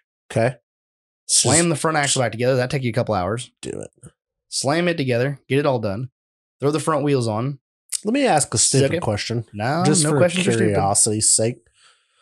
What's to keep you from putting it back together how it was? It was shitty. And I'm not talking about that. No, it was shitty. Okay, well, I know that. I was with you. I could. But you could. Definitely. You could literally just bolt it in and not do the fab stuff. Literally could do all the fab stuff and still bolt it in. Okay. Minus cutting the lower links up. So it's going to be done. As soon as I cut the lower links up, then it's a problem. That's what I'm saying. Right. Should still cut the lower links up. I'm just throwing this option out there. It's like a free pass. Like, you just hold it up. And then you just bolt the axle back up under there. And you just take it to wheeling for a day. Then bring it back. And bring it back. Huh. It's an option. Is it not? Certainly, no. It's not the best option. I'll give you that one. Yeah. But you should just do it once and be done. But it could be done. I feel like this is the same conversation we had on the way back from Nashville. Is it? Like, of the same depth. Oh, it could be. And you saw what happened with that conversation. It worked out well, I think. So far. It took a project off my plate. You're welcome. Spent my dollars. Do you feel stressed? God, you're good at spending. Do you feel less? What did I spend? I didn't spend any money yet. I am the lockers. Yeah. Huh? Was that what you're talking about spending the money? No. I was talking about I sold a truck and then bought a transmission. Oh, yeah. But dude, one of these days you're going to drive up in that truck and it's going to be fucking worth it. I am. People like, if you drive up in a new Ram, they're like, oh, that's a nice truck. Yeah, if you drive up in a clean OBS, they're like, dang. That's what I'm saying, bro. I know. Fucking know. It's going to pay off and you'll like it. I'm just saying, just to make your life happier. You could just flop her back together and have it done in like a weekend and then just be done. I mean, like I said, you could always pull it back apart. It's almost winter season. That's what I'm saying. Yeah. Don't rush it now when you could take all fucking winter and take your time to do it. You guys on the other end of this. Start drinking people more. Sitting there listening to this podcast right now. Like, do you see the shit that I have to put up with? Logic. 1 week it's fucking 1 week it's 4-link it. Yeah. The next week it's put it back to the way you found it. Well, here's my thing. What am I to do with this kind of information? Here's my conundrum. You guys weigh in. Get on the Trail Riders page and weigh in. I mean, the way to do it is to start a post Tuesday morning. Do it once and be done. Right. That's the correct way. But like, to go wheeling. Life happens. Yeah. You could just slam this only when you go into the mountains. Yeah. Then life happens and boom, next thing you know, you can't build your damn Jeep. So that's what I'm saying. Like, throw it back together, fix the other shit. Let's go on a wheeling trip. have a nice day. And then let's pull it apart and fucking take all winter to fucking put your 3-link and shit in there the way you want it. Flex it out, test it a few times. Then let's burn it in there. You don't got to rush nothing because you'll be like me. You'll be like, oh no, I want to cut this in half and do it again. I forgot a big part of this. Let's hear it. I got to plumb I got to plumb and wire my, yes. Yep. The one thing. The zip lockers. Oh, that's easy to do. Yeah, okay. Plumbing, you just run an air line. Yeah, that's plumbing. Then we got to wire them. I got to wire the switches. I got to find out where the fuck I'm putting the switches. In the dash. Guys out there with 3D printers. I can't remember. They don't make an XJ switch panel thingy? No. Bullshit. I can't remember which one of you guys was it sent me that you have the 3D printer. Who was it? They will contact you now. Was it Kyle Mang? Was it Lincoln Bray? They will contact you. Was it Andrew? Hit us up. Who was it? I don't know. Somebody sent me a message. Okay. This is hard. Anyway, I need a part 3D printed. I need a switch panel. I do think you should still 4-link it. I don't disagree with you at all. I think I should locate a new cross member before then. Yep. And I should put in my frame stiffeners. Yep. So this winter, find a garage. Yep. Put it in the garage. Do the stiffeners. Yep. And then while you're doing the stiffeners, figure out your cross member or the new cross member you want to build by whatever. Slam that sumbitch in. Full belly skids. And either 4-link or 3-link. And 4-link would be nice. Come out the gate hard for 2021. What I should do is set up the current setup. As I'm building this, I should set it up like going to 4-link. Yep. Or just do it once and be done. Yeah. Takes longer. Well, it wouldn't be no big deal. It costs more. It's if I have the room. That's why I'm saying the tower, 4-link. But the biggest thing, the tower coming off if it's 4-link, it needs to be whatever the hell they call it, like not triangulated, but like parallel. Yep. It needs to be parallel. I don't know if I have the room to go parallel and clear the frame rail on full compression. I feel you. So if I have room for that, then excellent. If I don't, then we're kind of up shit creek. I don't think a 3-link's gonna be bad. You could just put it this way. Fine. A well-designed 3-link is going to be better than a shitty designed 4-link. Well, I'm building it, so no promises on the well-designed anything. So there you go. Shitty 3-link versus shitty 4-link. Draw. Where are we at? We got to fucking get out of here. Oh, do we? Yep. We got shit to wrap her up. Yeah. Do I need to talk about things? No. Go check out D-Man Blues Freak on Instagram. No underscores because he's not one of the cool kids, even though he has more followers than all of us. Go check out Total_Offroad_ podcast. Check out my personal page, low_KEE_XJ, and check out Offroad_Ian. If you're new here, I'm blown away that you made it this far. But go check out www.totaloffroadpodcast.com. Check out our swag. Even if you don't want to buy any, just go check out the page. Check it out and then buy stuff because you're like, holy shit, this is so cool. And so affordable. The flags are coming, I promise. Oh my God, they're still not here? The guy's being a weasel. Where do you say they're coming from? Poland? Turkey. You got to buy shit cheap. You got to get the good quality but the cheap shit. That's Turkish. Yeah. I've heard it before. They're great quality. God. They just got to float across the ocean. The problem was we delayed it just a little bit. We changed the logo so it would look better on the flag. Yeah. That killed it by a week or two. And then, I don't know, Turkey. There's no direct street from Turkey to America. There's not? Last night I checked the map, there ain't a fucking interstate that runs to Turkey from here. I thought there was. So that means they're going to take a minute. They should be here, I think, next week. Okay. Well, and then I'll get them shipped out like the next day. Yeah, Ian, the same day. Our shipping department is hot. Is like fucking white fire hot. I got 3 or 4 orders going out this. This is podcast Sunday. Real World Sunday podcast Monday. Tuesday. There's 3 or 4 orders going out. Your shit's in the mail. So yeah, it should damn near be, but most of them. You want to shout out anybody? You want to thank anybody? North or South Carolina. Nice. So that might be Wednesday or Thursday. Was that to Nick? Honest to God, I do not remember. He's over that way. Someone. Nick Bengali.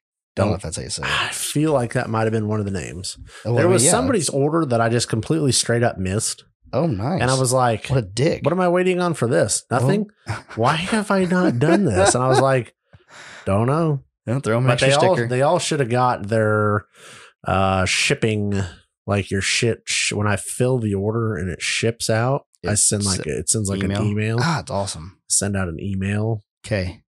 That says your shit has shipped. So if you haven't got one of those, you have a package coming from Raceline. Hook me. Yeah. Fuck.